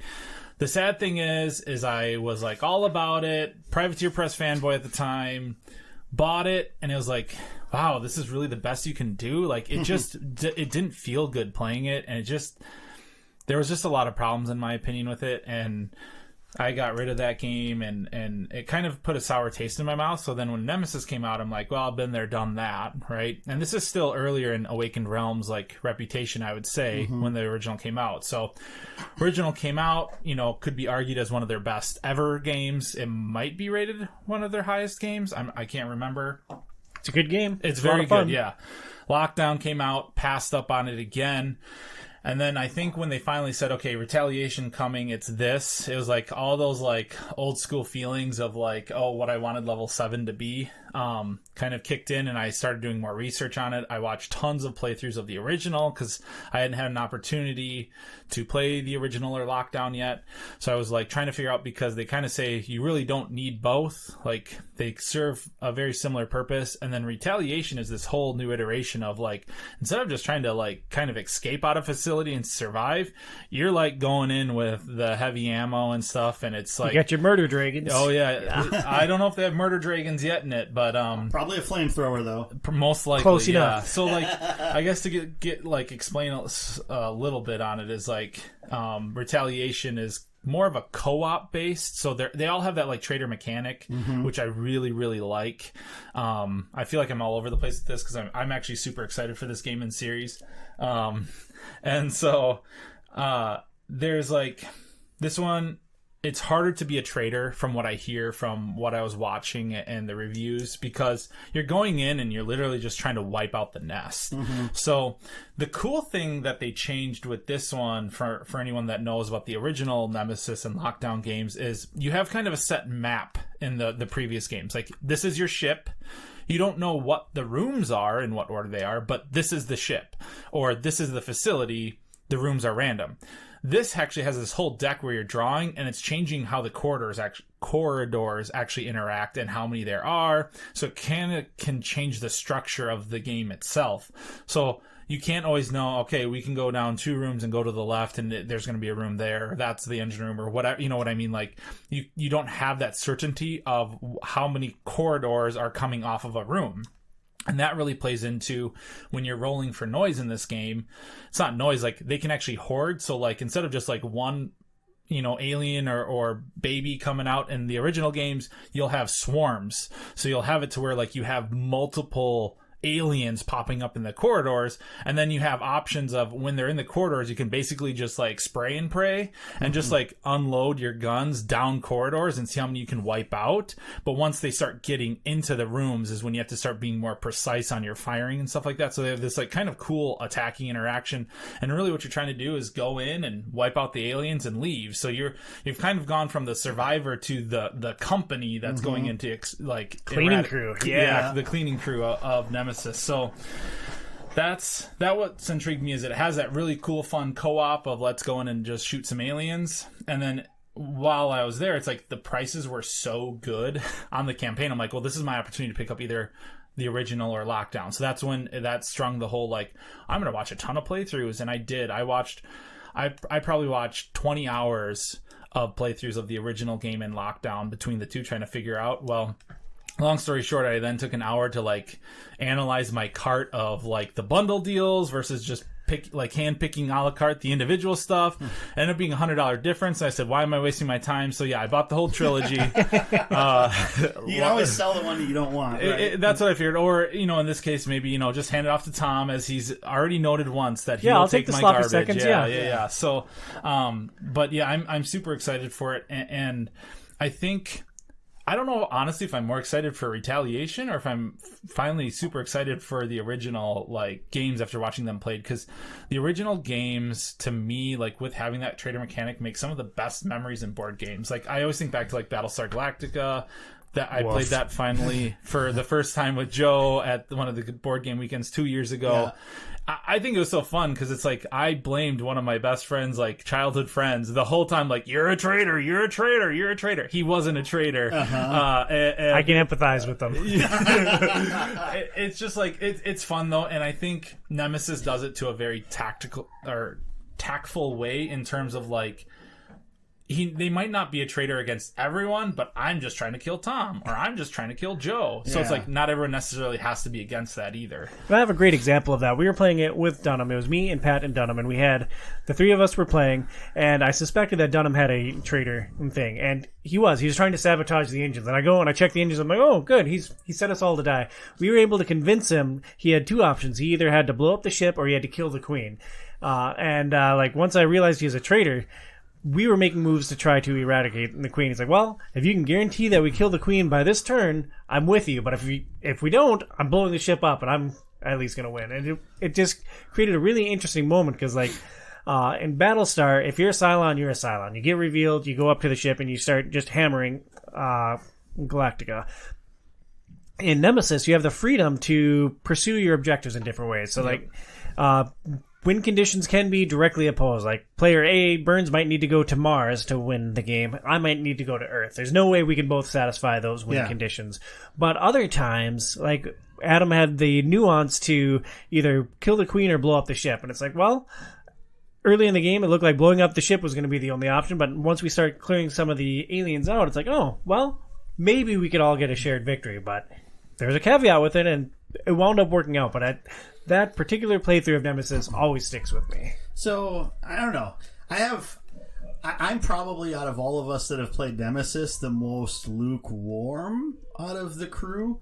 I've enjoyed playing it to an extent. I just feel like there's so many. You have to choose which of your two objective cards you're going to go towards. Sometimes so early on. And it's really, especially if you're coming into the game without really knowing completely how the game functions, it can make it really difficult on you to try to determine that. So, for instance, the last time I played, I think it was I needed to get like 8 different equipment cards or something like that. I didn't realize how hard it was to actually find equipment. And I had to make that decision basically when it was so early in the game. It was between that and like one other card. And, is it fair to say that you struggled because Pat is a terrible teacher of this game? I don't think it's that. I think it's just there's so many different things to jump into. I'd also argue I really don't think this game is a cooperative game with a traitor mechanic. I believe this game is a competitive game where sometimes your objectives align. Yeah. Because ultimately you're out to just finish one of your two things on your card. And that's that. And that might match up with multiple players, you might be the only one, and that might actually be, like you said, diametrically opposed to what the other person or other people need to have happen. And there's, that's hidden. The objective's hidden. You start to get an idea of how that helps a little bit. But it's not necessarily, I don't think it's necessarily cooperative. Sometimes you need other players to save you or help kill somebody else, and that might be in, aligning with their objective to do that, or they might just need to hightail it out of there and save themselves, right? And I think you just identified why I love this game so much. Oh, sure, yeah. Because it gives me license to Tom around. Like, a Tom's got a Tom, and, like, Nemesis gives me lots of options to do that, because, like, it's not a fully co-op experience. That's a really good point, Burns. Yeah. And I also find the other problem I always run into with Nemesis is that you've got these two personal, like, quest objectives that'll unlock an item for your character. And I think the next time I play, I'm not even going to try for those. And if I stumble into making one of those happen, great. Because I have spent way too much time in the two games I've played of it trying to get one of those quests to happen, that at that point I've spent way too much time on that and not enough time on trying to make my objective accomplished. And it's so random. So, like, this last time I needed to find a single room. It was the last freaking room we revealed. And it was just like, yeah. And it's just annoying because if other people are, like, hunkering down in areas because that's what they need to do, then it's like, okay, I'm just running around the ship trying to find where this one freaking room is. And nobody else really is doing that. And so it's just, I don't know, like, that's kind of the parts that I stumbled into, both times that I played it. I think you just need more Tom in your Nemesis, Burns. Maybe. Also, if the character in the wheelchair gets a leg injury, it shouldn't affect their movement. I would agree. We've run into that in both games I've played, and I think that needs to be a permanent house rule that doesn't affect the medic, right? There's the medic, I think, or scientist in the wheelchair. It doesn't affect the scientist movement. Yeah. So I'm curious. You guys have only played the original, correct? Correct. I played. I don't remember if it was the original. It was with an addition of, it was like these like spore things that built up the second time I played. But I believe it was the original with an expansion that was probably not lockdown. Yes. So in my vast amount of research, from what I hear, obviously the original is still competitive because of the theme. A lot of obviously alien nerds gravitate towards being on the spaceship and waking up with amnesia, right? Like, it's cool. Oh, that's awesome. Lockdown, from what I hear, might lean more into your favor, where they've buttoned up some of those mechanics, I feel like, that people had problems with previously, and they went to the facility structure, I think, to make the map a little more friendly. There's ways to wipe out the noise tokens by, like, cycling power. They have more mechanics, and some people say, well, it just overcomplicates it. Because then you're also, like, there's more ways to win and lose, I guess, in Lockdown as well. So I'm just maybe wondering if that evolution would help you sway, and maybe you're a Lockdown guy as opposed to the original. Possibly. And some people like complicated systems. I would refer you back to Mr. President 2nd Edition. Yeah. Do you want to run down what the 3 different panels do again? And it's funny because you hear them say it multiple times in the playthroughs too, where it's like, once you get going, it really is straightforward. Yeah. All right, let's open up the Russia booklet and here's their 7 activations. Yeah, cool. I'll be playing The Witcher. My big thought on Nemesis Retaliation. Nemesis Retaliation is bring on more Nemesis. I love the original game. I want to play Lockdown, and I'm really excited that you bought all 3 versions on them, because we do get together fairly often to play games, and I'm always in favor of playing more Nemesis. Yeah, for sure. No, I think I sleep better at night. This is me justifying my purchase, knowing that I can kind of like play in 2 week with all 3 with the add-ons that I wanted to. So here's what's the interesting thing. So they have a lot of really good bundle deals on this latest campaign, and that's what was the struggle, was if I wanted Lockdown, but I wanted the alien races for replayability from the original game, which they are compatible, I still had to buy the original game's acrylic token upgrade, because I'm a sucker for acrylic tokens, because that's where those add-on we're at. So it's like, okay, so it's like I have to buy the original. Now I have half of the tokens that are actually useful, but it's still cheaper to buy it in the bundle pack. Okay, so that's that. Like, and I sat there weighing it all. I'm like, this is dumb. Like, I literally can just like add. So it was like, and then they bundled Lockdown and the original stretch goals. That was one bundle, and then they bundled the original game with the Aftermath and the Void Seekers. So not only do you get the original stretch goals, which is Aftermath, but they also gave you the original like faction that was supposed to be free. That has been an add-on for years now. And then they had the bundle with like the new Retaliation and stretch goals. But then if you bought all three of those bundles combined into a mega bundle, you saved even more money. So I'm like, so by the time I did it, it's like by the time I piecemealed it, it was only $100 to add the whole original game. Which, if you look anywhere right now, you can't even buy it for that, or even close to that. So, yeah. It was, How much did that mega bundle run you, if you don't mind? $20. No, the mega. Yeah, $20, Joe. $20. Okay, Nicole, shut it off. No. So I didn't want everything because I heard kind of the untold stories were a little like mushy on like the mechanics and like that's the soul, or that's like their campaign thing. Stuff, So like what I ended up doing was the stuff I picked out was I have all of the alien races that I can swap in and out. I have all of the kind of like cosmetic like acrylic token upgrades. I didn't buy any of the mats because I didn't feel the need for that with the boards. Mm-hmm. But all in it was like $600 and I want to say $30. Ooh. For 3 games, though. For 3 games, so you're averaging about $210 each. Which is about accurate for, like, the all-in on any one game. Yeah, I mean, like, so, and if you, the interesting is if you, like, so Boardlandia is, like, I guess I'm plugging them again. They run really good sales, and, like, I looked during their Black Friday sale where they had basically like everything close to like 50 or 45% off, and at that point you could still just buy the original Lockdown for $130, and then you had to add on the stretch goals for another $100 some. It's like, and I don't have any of the upgrades or the Kickstarter exclusives in which they're including in this bundle. So it's like, okay, so literally at the best sale of the year, it's still more expensive because it's probably going to be about $230, you know, to go that route as opposed to having everything I want if I end up keeping the game. So I was like, I'm just going to spend the money now, I guess, and figure out if Tom gets a Nemesis game or not. So, well, here's hoping that he does. That's Nemesis Retaliation by Awakened Realms. Now we're going to jump into a lightning round. We have a couple more games to talk about. We are an hour and 40 minutes into our board game discussion so far, so I don't want to spend too long on any of these games, but just a couple more things that we're interested in. Joey, you wanted to talk about The Witcher, Path of Destiny, published by Go On Board, designed by Lucas Wozniak, who did The Witcher Old World.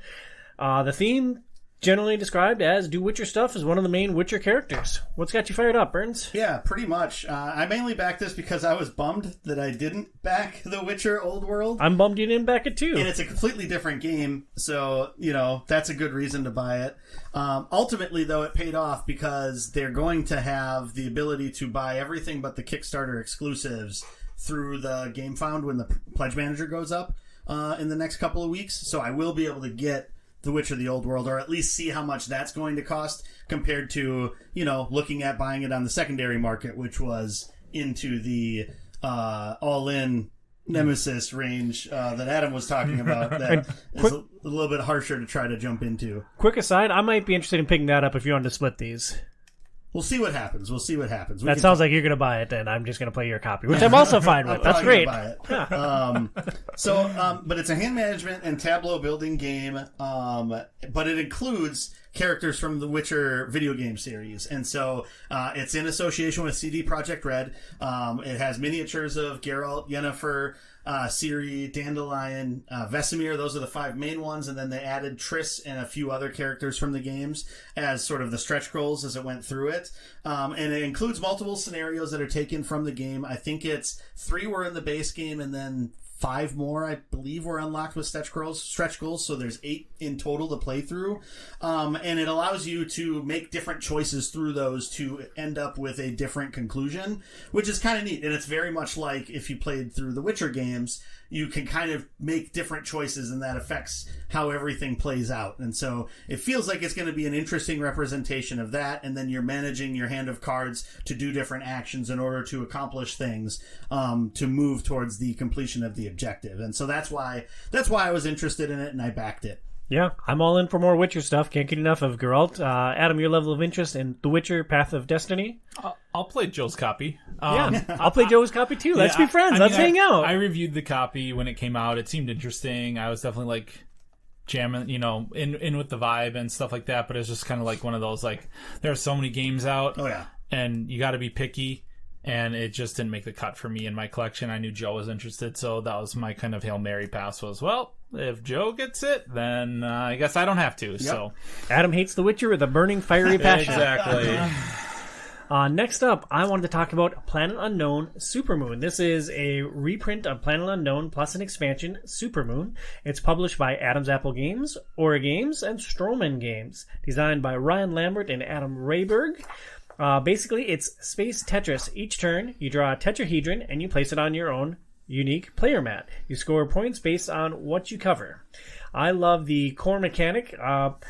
Each turn, one player is the leader, and then it rotates around the board. The leader gets to choose what section of the tetrahedrons they want to pick from. So you have your player mat that you're working to fill up, and when you're leader, you get to choose exactly which segment of this spinning repository of tetrahedrons. It's like a lazy Susan in the middle of the table. Yep. And so the leader chooses which section they're going to choose from, and then going clockwise around the table, everyone has the section that's following them. They have to pick one of those two pieces in that section, and then the leader rotates, and then the new leader gets to choose which one of the sections they want to choose from. I just love that core mechanic because you don't really know what's coming. You don't know what your options of the tetrahedrons are going to be. You basically just have to make the best of what's in front of you.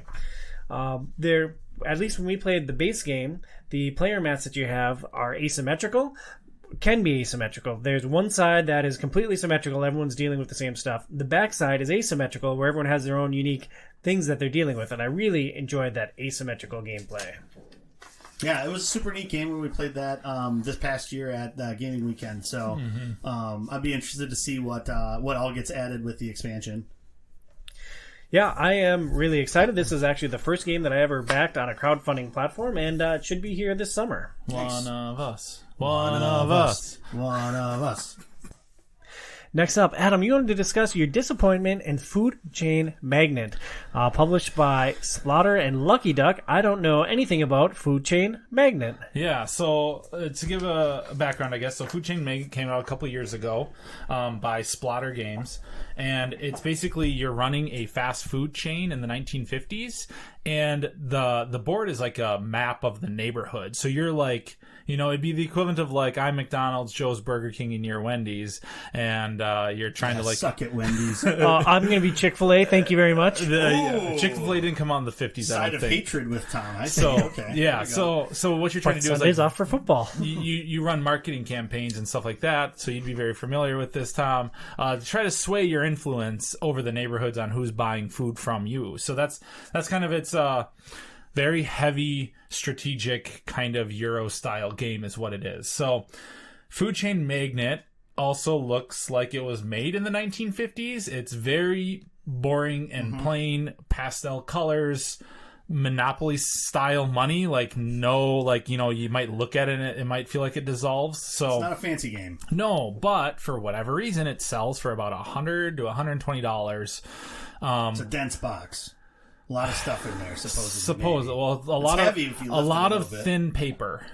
So, but like the mechanics have always intrigued me. It just didn't look pretty, but I can get past that once in a while. But I never really found the urge to spend that kind of money, because that kind of money you could buy, like, for example, what I'm comparing this to is a Lacerda game, which would be like the On Mars, the Gallerist. Like there's a designer that makes very similar heavy style games, much better art and components and things like that.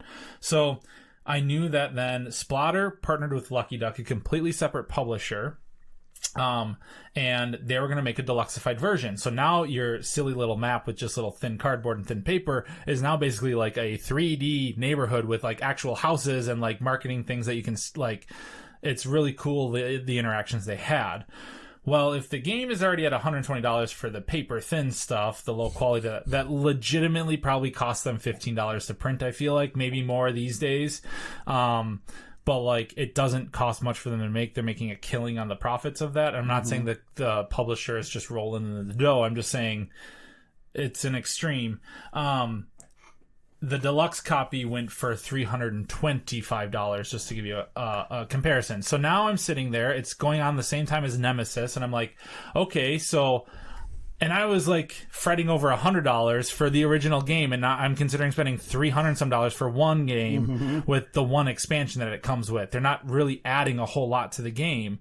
They're just deluxifying it, making it look pretty, and like upgrading the money quality and things like that. Like they're just upgrading the components is really what they're doing. Which has been a popular trend recently with like Castles of Burgundy was. Yeah, and Awakened Realms did that deluxifying. Yeah, but. So what's interesting, though, is also Food Chain Magnate has suffered from some stock issues where they're out of stock all the time, and then the price goes really high. That's why I said $100 to $120. I don't actually 100% know what it retails for. I think it's $120, but there was times where people were paying a lot for it because it was just out of print. So now Lucky Duck is like, well, we're going to deluxify this, make it great. We're going to have it at this price cost. So now you're looking at $325, and a lot of people were like sticker shocked by it because it's like, this is one game with one expansion for $325. Yeah. That's super expensive, and you're not doing a whole lot to change it. Yeah. Well, then just to add to that pressure of the cost, Splotter then got a new print of their crappy looking game and put it for 50% off. So the cheapest the game has ever been. They were selling it for $60 during the Lucky Duck campaign of the deluxified version. And just the whole perfect storm of, I really kind of feel icky about this, and I have tons of other heavy strategy games like from Lacerda and things like that are in storage. I'm going to pass, and I'll just, I guess, well, I ended up just going all in on the 3 trilogy of Nemesis, and that's what I ended up doing with my money. I'm excited for how you spent your money. Yeah, me too. And you know what?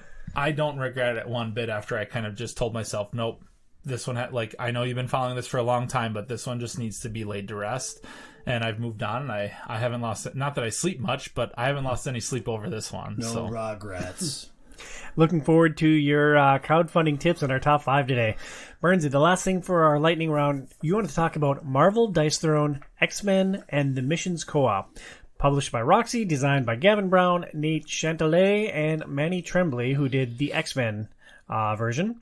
The theme is Battle Yahtzee. You roll dice and trigger abilities based on the results. Why are you excited for the new X-Men expansion and the Missions Co-op? Yeah, I mean, I'm excited for 2 reasons. One is you Storm. get 9 playable X-Men in the game, which is awesome. I'm a huge X-Men fan, and so I'm really looking forward to playing through as them. But the main reason I think that I backed it, even though I like the X-Men a lot, is that the Missions Co-op expansion is probably the way that I would always want to play this game. It was kind of the reason why I haven't played Dice Throne a ton since we got it. I've played it a decent amount, but not a ton.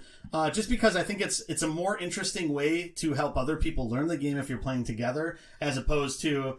and then, granted, it's Yahtzee. It's not like it's that hard to pick up how the mechanics work, but it also feels like I'm, clubbing baby seals a little bit. If I know how this game works, I'm playing as a complicated character that's super powerful, and I'm just bashing the heck out of them, and then it's just like, yeah, you just roll and you make your, oh yeah, tough decision. Do you roll to try to get that, or you just go for something normal? All right, well, I'm doing all this to you. Here's a negative effect that you have, and so yeah. So having a co-op mode, and there's actually quite a few different villains that you'd be playing against with it, is the way that I probably would play this a lot of the time moving forward. And so it's fully compatible with all the heroes. And I mean, it's fully compatible with all Dice Throne. So you can technically play with any of the original Dice Throne characters alongside supposedly all the Marvel ones too. But I don't know. I don't have any affinity to really buy any of the original ones. But the missions co-op mode seems really cool. It's not like a campaign, so you're just playing one mission, you're going through it. They do have some rules that could allow you to carry some things forward between playthroughs if you wanted to do that, but that's not the intended way to play through the missions co-op mode. So that's what I'm excited for. Looks really cool. Bring on more Dice Throne. Yeah. So as I mentioned near the top of the show, this year has meant a lot of Frosthaven playing. The one difference with my gaming group is that now we're traveling between 3 locations aside from my apartment to play the game. This means lugging 30-plus pounds of board game back and forth to my car, up and down stairs and elevators, twisting through doors, and lifting it up and down off the floor constantly. By the time I get home on some of those nights, I can definitely tell that I didn't lift or carry it as smartly as I should have. Any thoughts on who can help me get my back in whack? Yeah, well, first off, it sounds like you need a valet, and at the moment, I'm available. We can talk about pricing and structure off microphone. But we suggest checking out Premier Health. They have solutions for back pain, neck pain, car accident, board game-related injuries, and more. We suggest seeing Dr. Camille in Golden Valley, Minnesota. Learn more at premierhealthmn.com. That's premierhealthmn as in Minnesota.com. Next up, we're going to do Tom Awesome's Top 5. It's time now for the final countdown. Tom Awesome's Top 5 Countdown. 5, 4, 3, 2, 1.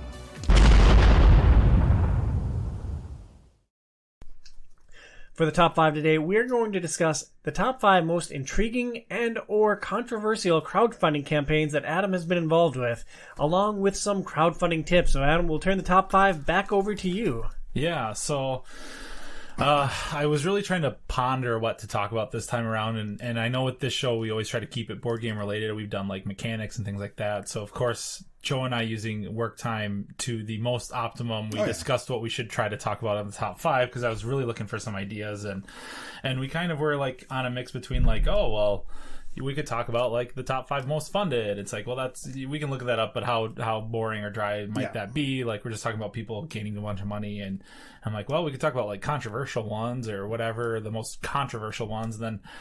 And I kind of like that idea, or with like crowdfunding tips, and I kind of just fell on, well, why don't I just talk about the ones I've been involved in or saw the writing on the wall with, and then I can kind of talk from a personal experience and maybe the life lesson I learned while crowdfunding way too many games in my life already. So well, that sounds awesome. What is the number 5 most intriguing or controversial crowdfunding campaign you've been involved with? Yep. So number 5 is with Funforge Games. So this was for Monumental. Monumental is basically like a deck building area control combat game. It seemed really ambitious to start, and then like when they crowdfunded it the first time, it did really good. Like everyone, like glowing reviews, tons of people say like, this is fantastic, more people need it in their hands. Well, it was a crowdfunding game, so therefore there are no extra copies. So they came out with Monumental 1.5 to update some of the rulebooks. They did a reprint of that, and then also added a small expansion, not small, but like an expansion to add a little bit more, and then added some like titans and stuff that you can end up fighting and stuff like that. So I was pretty intrigued. It was one of those games that it was like, I didn't back during the campaign, but I kept on watching the updates. I'm like, gosh, and then I watched more reviews, and more people were like, oh my gosh, you really need to get this. I'm like, dang it. So I late pledged. Well, then COVID hit. So like, F me kind of, I guess. But, so this scenario is through COVID, a lot of us crowdfunders experienced like the asking for extra money. And I think for the most part, a lot of companies did it pretty tactfully and saying like, for example, the Nemesis games who did Uprising, I'll just keep on coming back to them. They were like, hey, we need some extra funds, but we're going to make these promos. We're going to make these like foil promos, and it's like $10. Like, okay, so $10. Yeah, it's maybe expensive for a promo, but like, hey, I'm getting something out of it, and I know I'm going to get my game because I'm helping raise funds. Well, they blew their funding out of the water, and it's like, I didn't even feel bad that we overpaid, because it's like, that's just going to help them continue down the road to make great games. And sure enough, well, guess what? Another expansion's already released and delivered. So like, that makes me feel good. Funforge, for whatever reason, said, you know what? No, we're going to handle this internally. We're not going to take any money. We'll figure it out. Which then turned into, okay, we're not going to have any more updates because we don't have any consistent updates because we're kind of frozen on funds. And, we'll let you know when we know something. And at that point, I was like, this is probably... I remember like IMing Joe, I don't know, probably like 2 years ago in the middle of COVID, and it's like, I don't know if I'm ever getting this game. And we had this like small conversation of, well, these are the games I'm really worried about now. Like, is this becoming a trend? Because there were companies that were like, we're not asking for more money. Like, they had like this prideful thing going on. It was just kind of like, just ask if they've already paid $200 for a game, ask them for $15 more. I guarantee you most people are happy to give you that if that's what it takes. And make it optional. Yeah. Not the example we'll get to in a little bit. Yeah, exactly. Make it optional. And like, you get the people who are like, you know what, I'm going to pay $115. That way, if someone can't afford it here, can I do donations for other people as well? You get tons of awesome people that are trying to help make these games possible. Well, I think for that, kind of good story at the end of it. While I was doing kind of research for this, I was like, hey, since I'm a late pledger, I wasn't getting regular updates. I went to go back, check the campaign. Turns out it's being delivered next month. Oh, nice. So they did figure their stuff out and they did come out of it. But it's like, I mean, the game's probably like 4 years almost late by the time it delivers at this point. Woof. So it's like, and for 3 of those years, you felt like you were never going to get the game and that you just wasted a bunch of money. So I think this is a good reminder, and here's my tip here, that crowdfunding is not pre-ordering, and it's more like investing.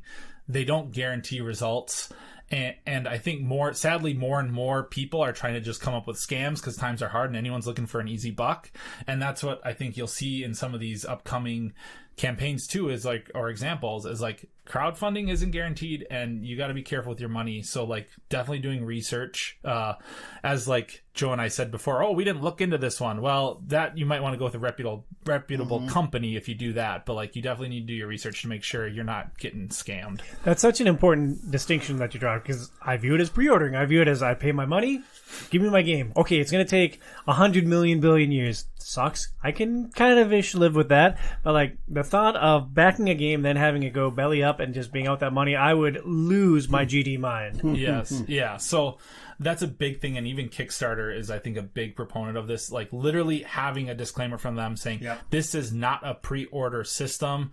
Like, results are not guaranteed. Yeah. And so that's just a big reminder to all those crowdfunding people out there like Joe and I. And I don't know. I feel like you and I are some of the biggest board game crowdfunders I know, but you certainly are the biggest ones I know, and I'm glad you guys are both here. So number 5, I'm just gonna throw in there's a pretty distinct difference between me and Adam. I just want to throw that out there, but yeah, just wait until there's some crowdfunding for something Final Fantasy related.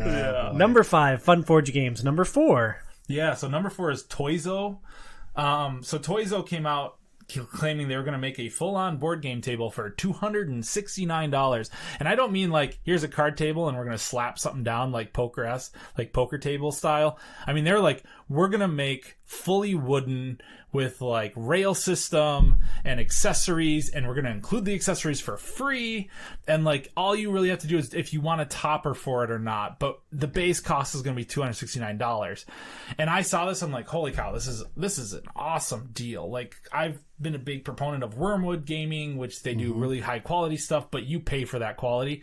And I was like, $269. I mean, I don't need another board game table, but hell, like, I'll buy it and give it to Joe or someone. I don't know. So like, I was like really like following this campaign for a while, and then I thought I was your charity recipient here. Oh, sorry. I would give it to Tom. I would just order 2 at that price, and that would have been cheaper than Nemesis. But the writing was kind of on the wall with this one, because like myself, other people started like being vocal about it in the comments, and that's when the real red flags started showing up. Like, oh, well, how are you going to deliver? Like, how do you have local delivery? You're based out of Thailand or wherever they were from. And they're like, oh, well, we're going to ship to these warehouses. And then someone looked up what those warehouses were, and it's like, they're Walmart warehouses. So they're like, oh, so you have a partnership with Walmart? And actually, like, somehow someone like Walmart employee or someone was watching it, like, it's possible, right? And they're like, oh, yeah, no, these people have never worked with Walmart, so you don't expect to, like, pick up your table at Walmart. And then, like, there's this whole backtrack thing, like, oh, well, we've worked with partners similar to this before. That was just an example. And it kind of just goes on from there, like, well, how are you going to have this quality? And it's like, oh, well, this, and this, and then someone else will speak up, I'm like, that doesn't work that way. And then they kind of backtrack, and so sadly, it still raised almost $500,000. So we'll see what happens. But I think with this one, it's like you may get and the other interesting thing with this one is they had a really rudimentary website, and as soon as the campaign went down, they closed their website. Oh, of course. So it's like now it's just like a whole, like they still own the IP address domain, or the domain. Thank you. But it's like, it's just like a holding, like, oh, there's nothing on this. And so it's like, and it's just like, if you have any issues, please contact this email. But it's like, how good do you feel when you see the websites down, right? So, so this was just like, I think it's one of those lessons to learn. Like, if a deal seems too good to be true, it's probably a scam or not to the quality they present. So you may get a table for that $269. Exactly. But you may be getting just a really flimsy, like one by 1 inch, like, table legs that snap. Like, so yeah. Was this on Kickstarter or was this a GameFound one? This was a Kickstarter. What kind of protections does Kickstarter have if something like this seems to be pretty clearly a scam? Well, the problem is, because people did flag it for Kickstarter to review, they had all the proper paperwork done, they had testing done, they had pictures of a product, they were able to kind of refute all of the claims. But what it seemed like is they built one table and said, here's how it is. Now, whether they built it at the $269, I doubt it. Right. Because that's like getting into production costs. And like, it was actually from, like, Toizo is some spawn of some sort of manufacturing company over in Thailand, I believe it is. So it's like they had legitimacy, so Kickstarter couldn't necessarily shut them down. But it was definitely like a lot of the people in the community were like, watch out for this. But once again, you have new people coming to Kickstarter. They're like, oh my gosh, like, I just got Splendors and I'm into gaming. I'm going to buy this really cheap gaming table. Mm-hmm. And like, they might not they might not read the comment section. They might not understand, or maybe they're just reading and they're like, wow, that's a Debbie Downer over there. Like, I'm still excited, but it's like, yeah, it's tough. So Kickstarter's protection for themselves is that disclaimer at the bottom saying this is not a pre-ordering system. This is... Woof. Like, Etsy has very consumer-friendly protection plans, so it's possible. It's disappointing that Kickstarter doesn't have something to protect their customers. I think it's also probably just because of the fact that there's so many aspects that are outside of their control with that, whereas Etsy is sort of a website that really just is the middleman to get you to these small creators, right? Whereas Kickstarter is a platform to allow these people to market their product. So Kickstarter probably wants to try to keep, especially since there's just so many different things when you're making a product that can happen in that time frame, as opposed to, with Etsy, I think they can have those more staunch protections. Yeah, and Kickstarter, like, out of the $500K raised for the Toizo board gaming tables, like, they get their percentage, and like, they're basically Wayland Yutani, and they don't want to give that back. That's true. Yeah. Right. Yeah. They are the big evil corporation. So number 5, Funforge Games. Number 4, Toizo. Number 3. So what I heard on that last one, though, is new Burn Cycle expansion coming soon, Kickstarter, because they did switch to GameFound. Chip Theory did. So watch out there. Yeah, sorry. Number 3, Academy Games. So Academy Games, for all you big 4X nerds out there, I feel like I might be talking to myself here, but the computer game Stellaris, obviously huge, grandiose space opera computer game that just doesn't seem to die. Apparently they just came out with a turn-based expansion, which might make me like re-up buying an expansion on that one, but too many other games to play, I guess. So they were Academy Games, normally known for their historical like kind of combat games, got the IP for Stellaris and decided they were going to make this huge like legacy game where it's like just like the computer game, you can play for a little bit, and then if you decide you want to kind of like re-roll your faction, you can, but you can also save that faction you rolled to begin with, and it can turn into an NPC, and then that can play through your campaign as well as then a non-player character through the thing. And it just seemed like a very... Stellaris is such a huge game that's hard to replicate in itself, and then B, to have all these promises seemed very daunting. So I was a day one backer to begin with because I was pumped for Stellaris. I love my 4X. I love my board games. This seemed like a match made in heaven for me. As the campaign went on and the questions and the Q&A, like, live streams were happening, there was just like a lot of like hesitancy from me on that, and I'm just like, I really don't feel like this is fleshed out enough to know if it's going to work. And you know what, there may be a game that happens or comes of it. I want to see the reviews. How well does it actually work? Because I know the time and involvement it takes to make. Like, I've talked a lot with the the Chip Theory Games people on like what it takes to involve that, and now you're trying to take this huge grandiose scale game and make it the same way, and I was concerned, so I ended up canceling my pledge in the last 48 hours. And I would like to say that I probably made the right choice, because the game is now 2 years late, and is still in development. And there was like this big thing about all these promises again. And it's like, oh, I've seen people say, oh, it's like reinstated my faith that this is like, they're doing a good job. And to me, it's like, yeah, but they promised all these things 2 years ago, and where they're still at the same step, they're still developing the game. So, and they're no man's skying it.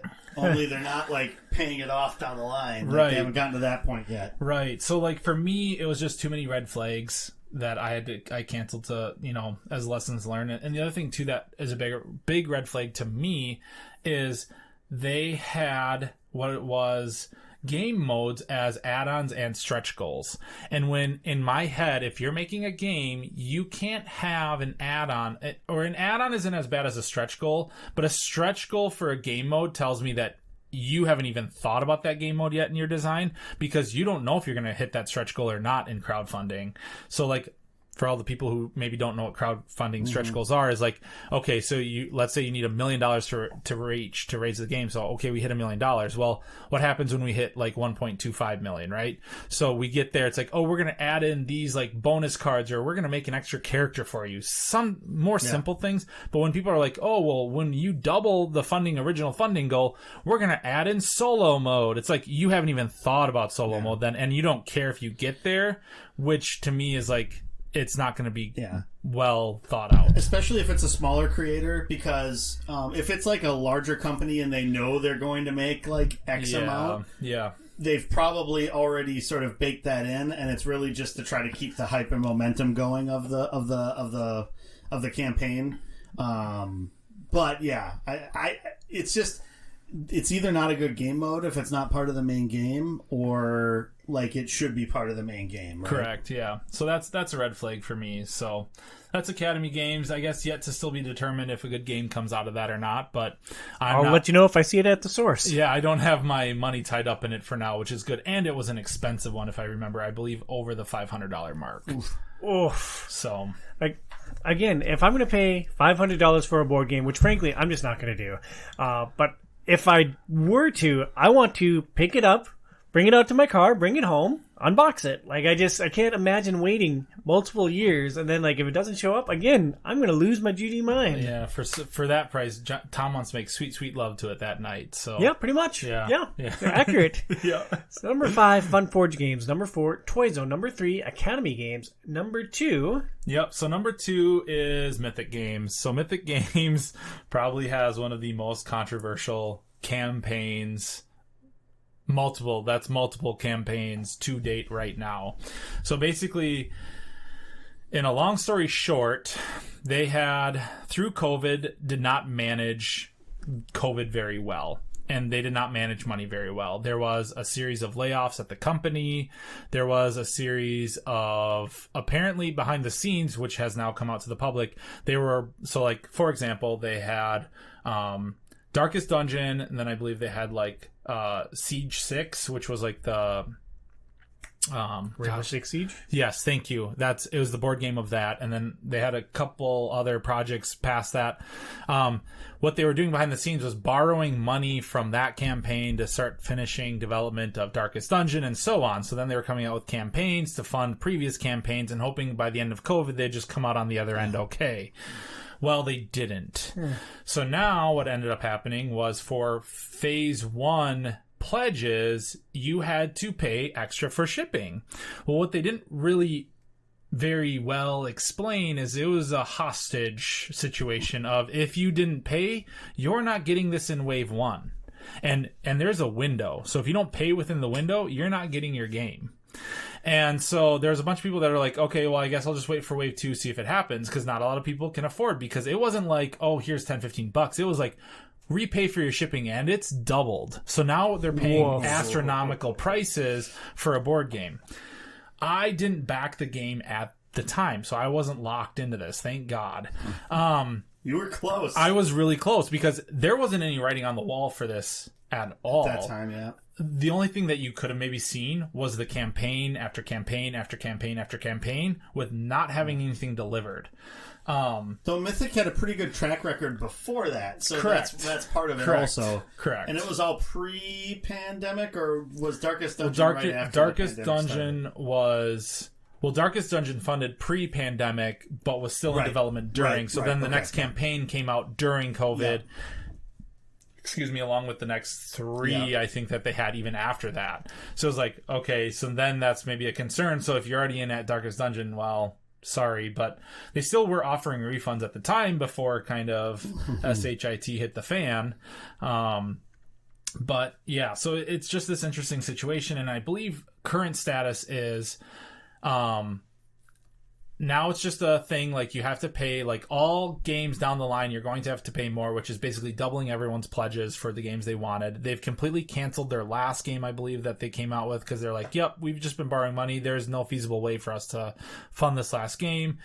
And a lot of people then are like, now for, like, Darkest Dungeon, for example, are like, okay, now I have to pay this insane cost, and like I know there's been like sometimes even double asking for shipping, and like actually for Darkest Dungeon itself, if you paid in the first one, you're gonna have reduced wave 2 shipping now, but if you didn't pay in the first one, it's now like 3 times the cost of what the original shipping was, and it's just like insanely expensive, and I feel horrible for all those people.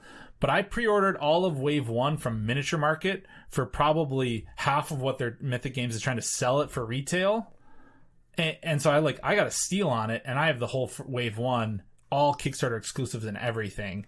Well, this sounds like such a dirty situation. We have a Darkest Dungeon show planned for later this year where we're going to play the board game, we're going to play the computer game Darkest Dungeon 2. Is that still something that we want to pursue given what's happening with Mythic Games? Well, I think the other thing in itself is, so Red Hook, right? Am I remembering correctly? They have expressly came out that they kind of regret partnering with them, and they are trying to find ways to help with the payments, but it sounds like whether they offer them money or not to like get it through, because they don't want their name tarnished. Mm-hmm. I would say that like they're trying to do the good thing for the customers, where Mythic is just not. And at this point, it seems like, okay, so now they've like thinned down. They're on Skeleton Crew. Now it kind of seems like they're just trying to like have that Skeleton Crew live off of the like hostage situations of the game. And what they're doing on top of that is, if you didn't pay in Wave 1, because all of Wave 1 arrived into the US for distribution, if you didn't pay, that's where they're now selling those copies in Wave 1 to gain more money as well for people who didn't back, because they're like, oh, now I can just go buy it on the website and get it shipped to myself. So it's like it's a pretty crappy situation. But I would say we don't need to cut it for them. We can, credit to Red Hook for the game and world they created. I think it's still good for that purpose. We can talk about it if we want to, but I think Darkest Dungeon itself, and from what I've heard, could be potentially one of Mythic's best games as well. When are you supposed to get your copies of Darkest Dungeon? Or did you already get it? I already have it. I already started priming and painting. So yeah, it's nice. Like, so awesome. Yeah, so it's I got it within the week I ordered it. Oh, nice. Oh, okay. So, but I ordered it off Miniature Market for half the cost of retail that Mythic Games is selling it for. Yeah, so buy games retail, don't crowdfund. That's what I keep hearing. Yes. Quick recap before we do your honorable mentions. Number 5, Fun Forge Games. Number 4, Toy Zone. Number 3, Academy Games. Number 2, Woof, Mythic Games. What are your honorable mentions before we get into our last couple of topics for this show? So honorable mentions for me on this, I guess, is kind of, I'm trying to go from this point of being honorable. So like companies that I have a lot of confidence in backing or have done right by customers, I feel like. So for example, Chip Theory Games, they've been tried and true. They're one of the only companies that actually went back to free shipping on crowdfunding. So they offer free shipping on their games these days, or even when purchasing on their website past, they offer like subsidized shipping. I feel like they do a really good job in terms of like customer support and everything like that. If there's problems, they're really good about it. Well, really, how much does it cost to send a bunch of poker chips to people? I mean, come on. Right, with metal cores, probably not that much. The games are nice and light. Okay. So, I would say Nemesis Games is the Uprising company that I worked very closely with. That actually I have credit in their first rulebook for writing some of the lore for them, and so they were like up front right away with COVID. They did really good. They are a small publisher. I just wanted to like give them a shout out because like they do good work, and they like checked in with multiple people personally, like sending messages, making sure like things were good, everyone got stuff. They were wanting to make sure people got their game because they cared. Awakened Realms. obviously big company, game found creators, but I think what they did good is not only do they have like frequent updates and they make good games and they follow through on all their stuff, they made the stable pledge on their website, which is basically like now a guarantee that if you don't get it, you will get your money back. So companies, they can get into a contract of being a stable pledge. I think that's awesome that they did that. Mind Clash is another bigger game that has made Anachrony and a couple other games that we've played like that. They've always done really good. They've been very prompt about their deliveries. They're very accurate with their delivery estimations, even through COVID. And then Wormwood, I've always had a great experience with as well for board game accessories. And actually, they're so on top of wanting their schedule to be exactly correct. If they are 1 month off of delivery, they send you a $25 gift card with your pledge as well for future products or Kickstarters or whatever. And you can use that on Kickstarter or on their website as well. That's awesome. Yeah, just 5 kind of good games or companies I want to call out that there are still good people out there trying to do good things for gamers. So, yeah. And obviously, if a company has a pretty good track record, it's pretty safe to back their stuff. Now, you run into the mythic aspect of it sometimes, but some of these larger companies, that have released so many different things, it's probably a safe bet if you're looking at crowdfunding something from them that you'll get what you're ordering. Yep, for sure. So, well, then you're number 1 for your most intriguing or controversial crowdfunding campaign. Yeah, so I wanted to kind of end on a good note because I know Mythic Games was a pretty heavy one for some people. So I'm going to not pronounce this correctly, so I'm going to have Joe help me out here. But Larian Studios. Thank you. Larian Studios, so the makers of Divinity Original Sin and also Baldur's Gate 3, which I'm sure a lot of people are familiar with now. And for whatever reason, I didn't have the connection until last night when the epiphany went off.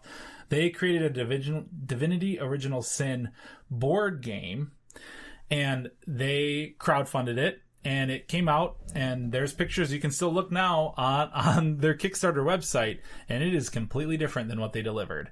So there was this time where it's like they did the whole crowdfunding, and then just like Trudvang, they're like, you know what, this isn't working. We're kind of scrapping this and restarting. And it's like, we still want the original idea of what it is. They were still working off the Divinity Original Sin model. So they were like really trying to go through that. But obviously with everything else going on in crowdfunding, everyone's like, well, we might never see this game, or this is going to be a pile of trash, or this is not what I signed up for. And there's a lot of negativity around it. And it was delayed and late. But however, just about a month ago, copies started arriving at people's houses. Content creators were starting to get some of the early wave stuff. And people are really, really liking actually what they made. And people are saying, you know what, I am so happy I backed this game. It's not what I originally backed, but they did a good job. And what they were trying to keep it to, and I think this is what made them change it, was I think they were getting too far away from the Divinity Original Sin formula that they wanted, being the game designers on both ends of the board game and the video game. And they just wanted to make it more of what they, I guess, envisioned. And so for me, honestly, I'm kind of interested to see what happens with it. I'll be following it closely, but they are accepting pre-orders, and who knows if I throw my name into that or not. But miracles, I guess, can happen in crowdfunding where they make some stuff on Trudvang, I guess. Joe, you have a very familiar experience with that didn't go well. But there are some good stories that do come out of maybe hiccups or speed bumps in crowdfunding. Yeah, that was probably, Trudvang was probably one of those instances where, Simon Games, which is a very well-known crowdfunding publisher, had a pretty rough snafu where they basically, partway through development of the game after they had funded it, had to completely redesign it because it just wasn't coming together. Things weren't working the way that they thought, which added another year and a half to the timeline. Oof. And that was a game that, I already wasn't super happy I crowdfunded, because then a game I really wanted popped up right after that, and I was like, oh, this is so much more the game I want to play. So yeah, that happens though. Life is life. Yeah, crowdfunding sounds wild. There's very little that you said here, Adam, that makes me more excited to crowdfund more games. Or gaming tables, right? Yeah, or accessories. Or I guess just come over to my house. Yeah, sounds good. You should move a little bit closer. Now it's pretty empty, though. My house, which one? The new one. Yeah, the new one's pretty empty. It's got some 2x4s. We have actually painted ceilings now and primed walls. So yeah, fancy. might be getting floors next week. So who knows? That was Tom Awesome's top 5. Adam going through the top 5 most intriguing or controversial crowdfunding campaigns he's been a part of. Next up, we're going to spend some time talking about not a new game, but a game that I wanted to wedge into the show, Shadow Kingdoms of Valeria. Before we get into the updates of the games we've talked about on New Year's new games in the past, we're going to talk about this game from Daily Magic Games, Board Game Rookie, Lucky Duck Games, and Schwark Verlag and Surfin' Meeple China. Shadow Kingdom of Valeria is designed by Stan Kordonsky. Just a quick note, I wanted to say a thank you to Daily Magic Games for providing a review copy of this game. You can look for a full written review on OutsideIsOverrated.com in the coming weeks. The basic theme of Shadow Kingdom of Valeria is you're trying to expand your influence to become the evil overlord of Valeria. The core mechanics include dice drafting and worker placement. We had an opportunity, the three of us, to play this game recently. Adam, what were your first impressions playing Shadow Kingdoms of Valeria? Yeah, so I really liked the game. I've been enjoying all the games kind of in the Valeria line that you've been exposing me to, because as shocking as it may seem to all the listeners out there, I can't afford every single game that's ever been made. No. I know. But to me, actually, what I found interesting was it felt very much like, while my first experience, it felt like an engine builder. But I noticed then, kind of after you put this in as a segment too, that is not a mechanic listed on the Board Game Geek site, and not that that's like end all be all, and that's kind of opinionated, but typically the publishers are the ones who are creating those postings for their own games. So them not seeing it as that definitely like boggled me a little bit, and that might come out more with the strategy and next time we play talk. But yeah, that's where I'm at with it. I liked it. I enjoyed it. It was good. Yeah, it's a good game. Basically, you're visiting one of 5 different locations on the board. Every location you go to, you take a die from that location, and each one has a unique benefit, whether it's a gem to flip your dice or getting a battle plan. You use your die to complete these battle plans until somebody has completed 7 of them, and then it's game over and Adam won. Bernsey, your first impression with Shadow Kingdoms? Yeah, I think one of the more interesting things to me about the game is just how many little things kind of connect together throughout the game. So, with the dice, so you're picking up the dice, and the dice will have the die will have multiple functions for you depending on what location you're at. So sometimes, depending on your battle plan, you need certain color of dice to be able to accomplish that battle plan. And so you'll go to a location, you'll pick up a die, and then, so if that's like, say, a 6, that's good because you're going to be hitting hard when it comes to doing your fight.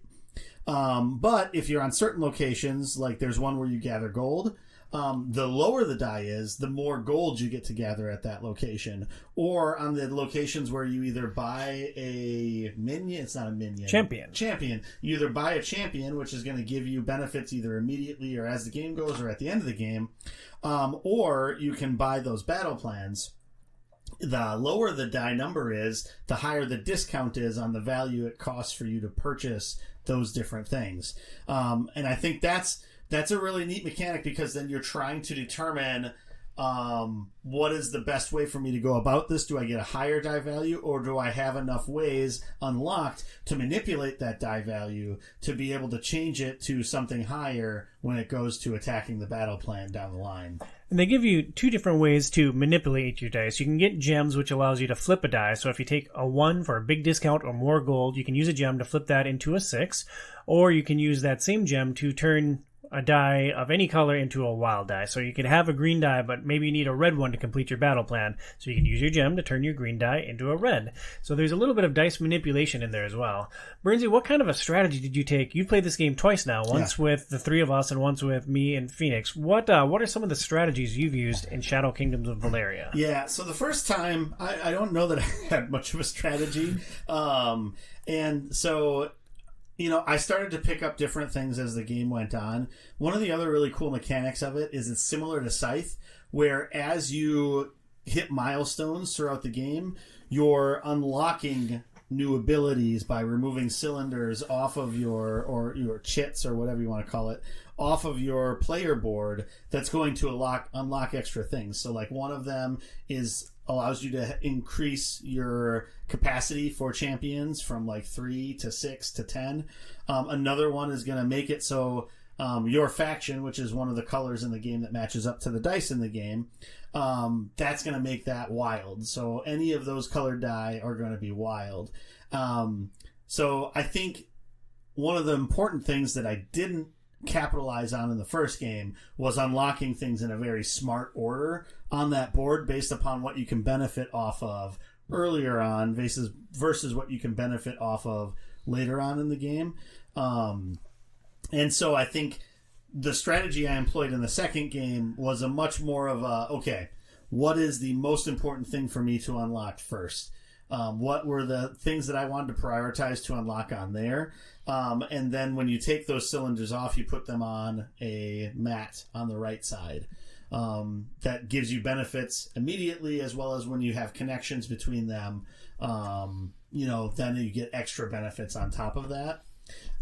So I think the second game I had a lot better strategy of how I was going to approach that, and then which of the objectives that are available for us to try to accomplish I wanted to focus on, and then I basically just tried to hit that as hard as I could to try to be the first person to complete at least one, if not a couple, of the objectives, and I was able to do that, which helped me quite a bit and allowed me to win the game.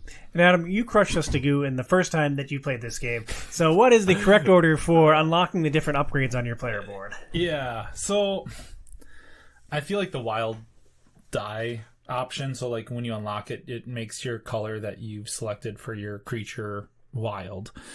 And I feel like in a game of efficiency, because that's what I feel this is, having the wild variability is like a must. Step number one is, how do I make my optimization also have flexibility? I don't know if that makes any sense to anyone listening, but I think, like I said, I was going to bring up viticulture again. So viticulture base game, before you put in the expansions, is a very cutthroat race to optimization of winemaking is what it is. And I think this game is somewhat similar in that it's all going to be very tight. So as soon as you get a little loosey-goosey and like, well, I'm really just trying to like optimize this one card instead of my overall strategy, instead of just taking a lesser card maybe at the time or one that doesn't fulfill a public objective, I feel like then hinders your steps to victory, because when you end the game ends, basically, is how that works.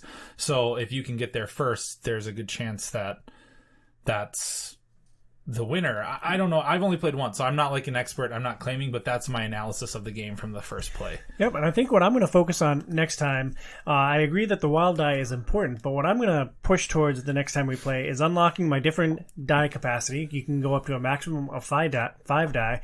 Then I'm going to look for champions that either give me battle plans, so I don't have to go to the tactic shrine, and or champions that give you a die off the board. So I just... It is a race to efficiency, and so the more die you can accumulate and the more you can have, the more flexibility you'll have that way, because the first person to complete the battle plans, they're really driving the show, and they have the most opportunity for victory points. Yeah, and I think those battle plans way more than maybe the public objectives, in my opinion. I don't know, because I'd like to play a couple more times to see if that's the case.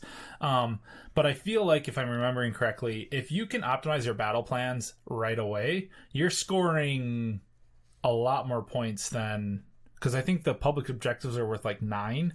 They range, yeah, it varies from like 7 to 9 for first place. So 7 to 9, so 9's on the high end. And I want to say, like, for public scoring of the battle plans, 9 is kind of like intro scoring for that. 6 is where you start out with your level of influence. But that goes up to 15-ish, 16-ish. Yeah, I think the highest combos you can get up to are like 22. Yeah, so like right there, you do one battle plan well, and you've already doubled a public objective. So in my head, that's what, like, my step 1 is unlock wild die. Step 2, optimize battle plan. Step 3, end the game, and see you later, suckers. That's not saying that that's the way to win every time, and I don't know. Like I said, I only have one play experience, but that's kind of what I saw was the engine, and that's where I got confused. I'm like, well, this is an engine builder.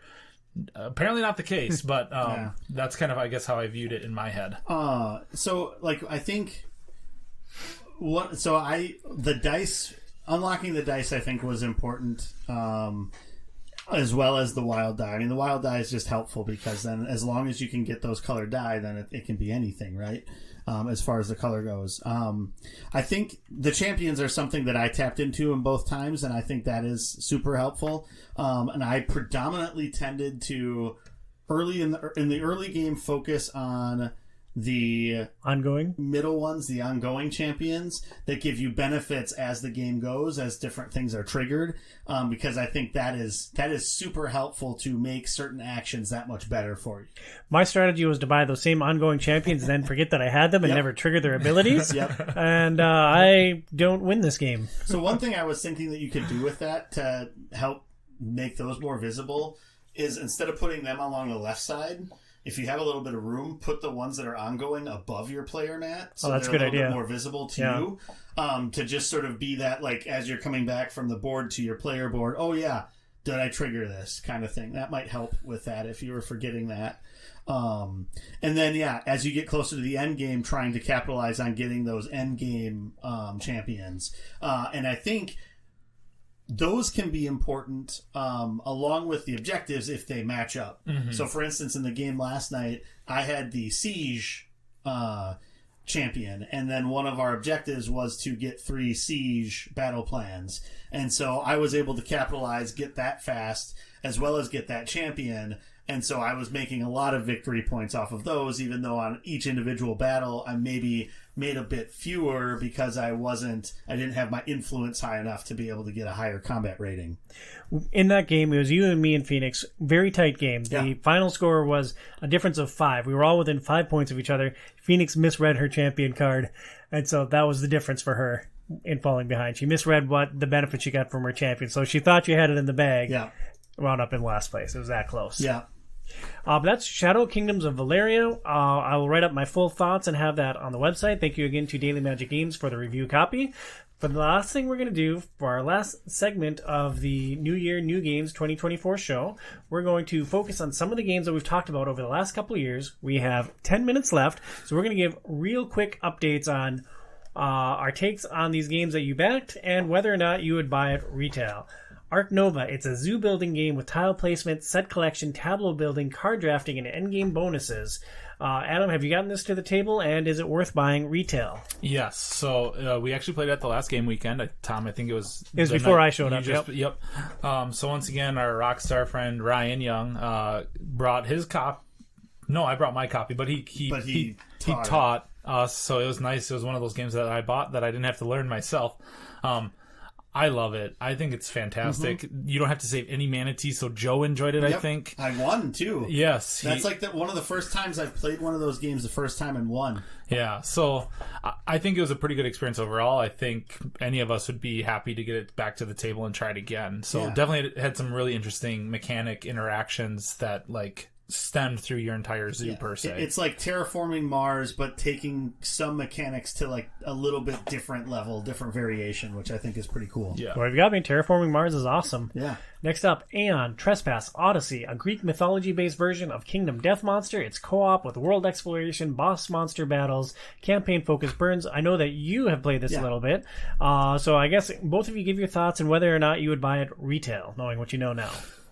I guess I don't even know how much it is at retail. So I'm not sure on the cost-benefit analysis of that. I enjoyed what I've played of the game. I played a couple of sessions, but the last time I played was on January 1st, 2023.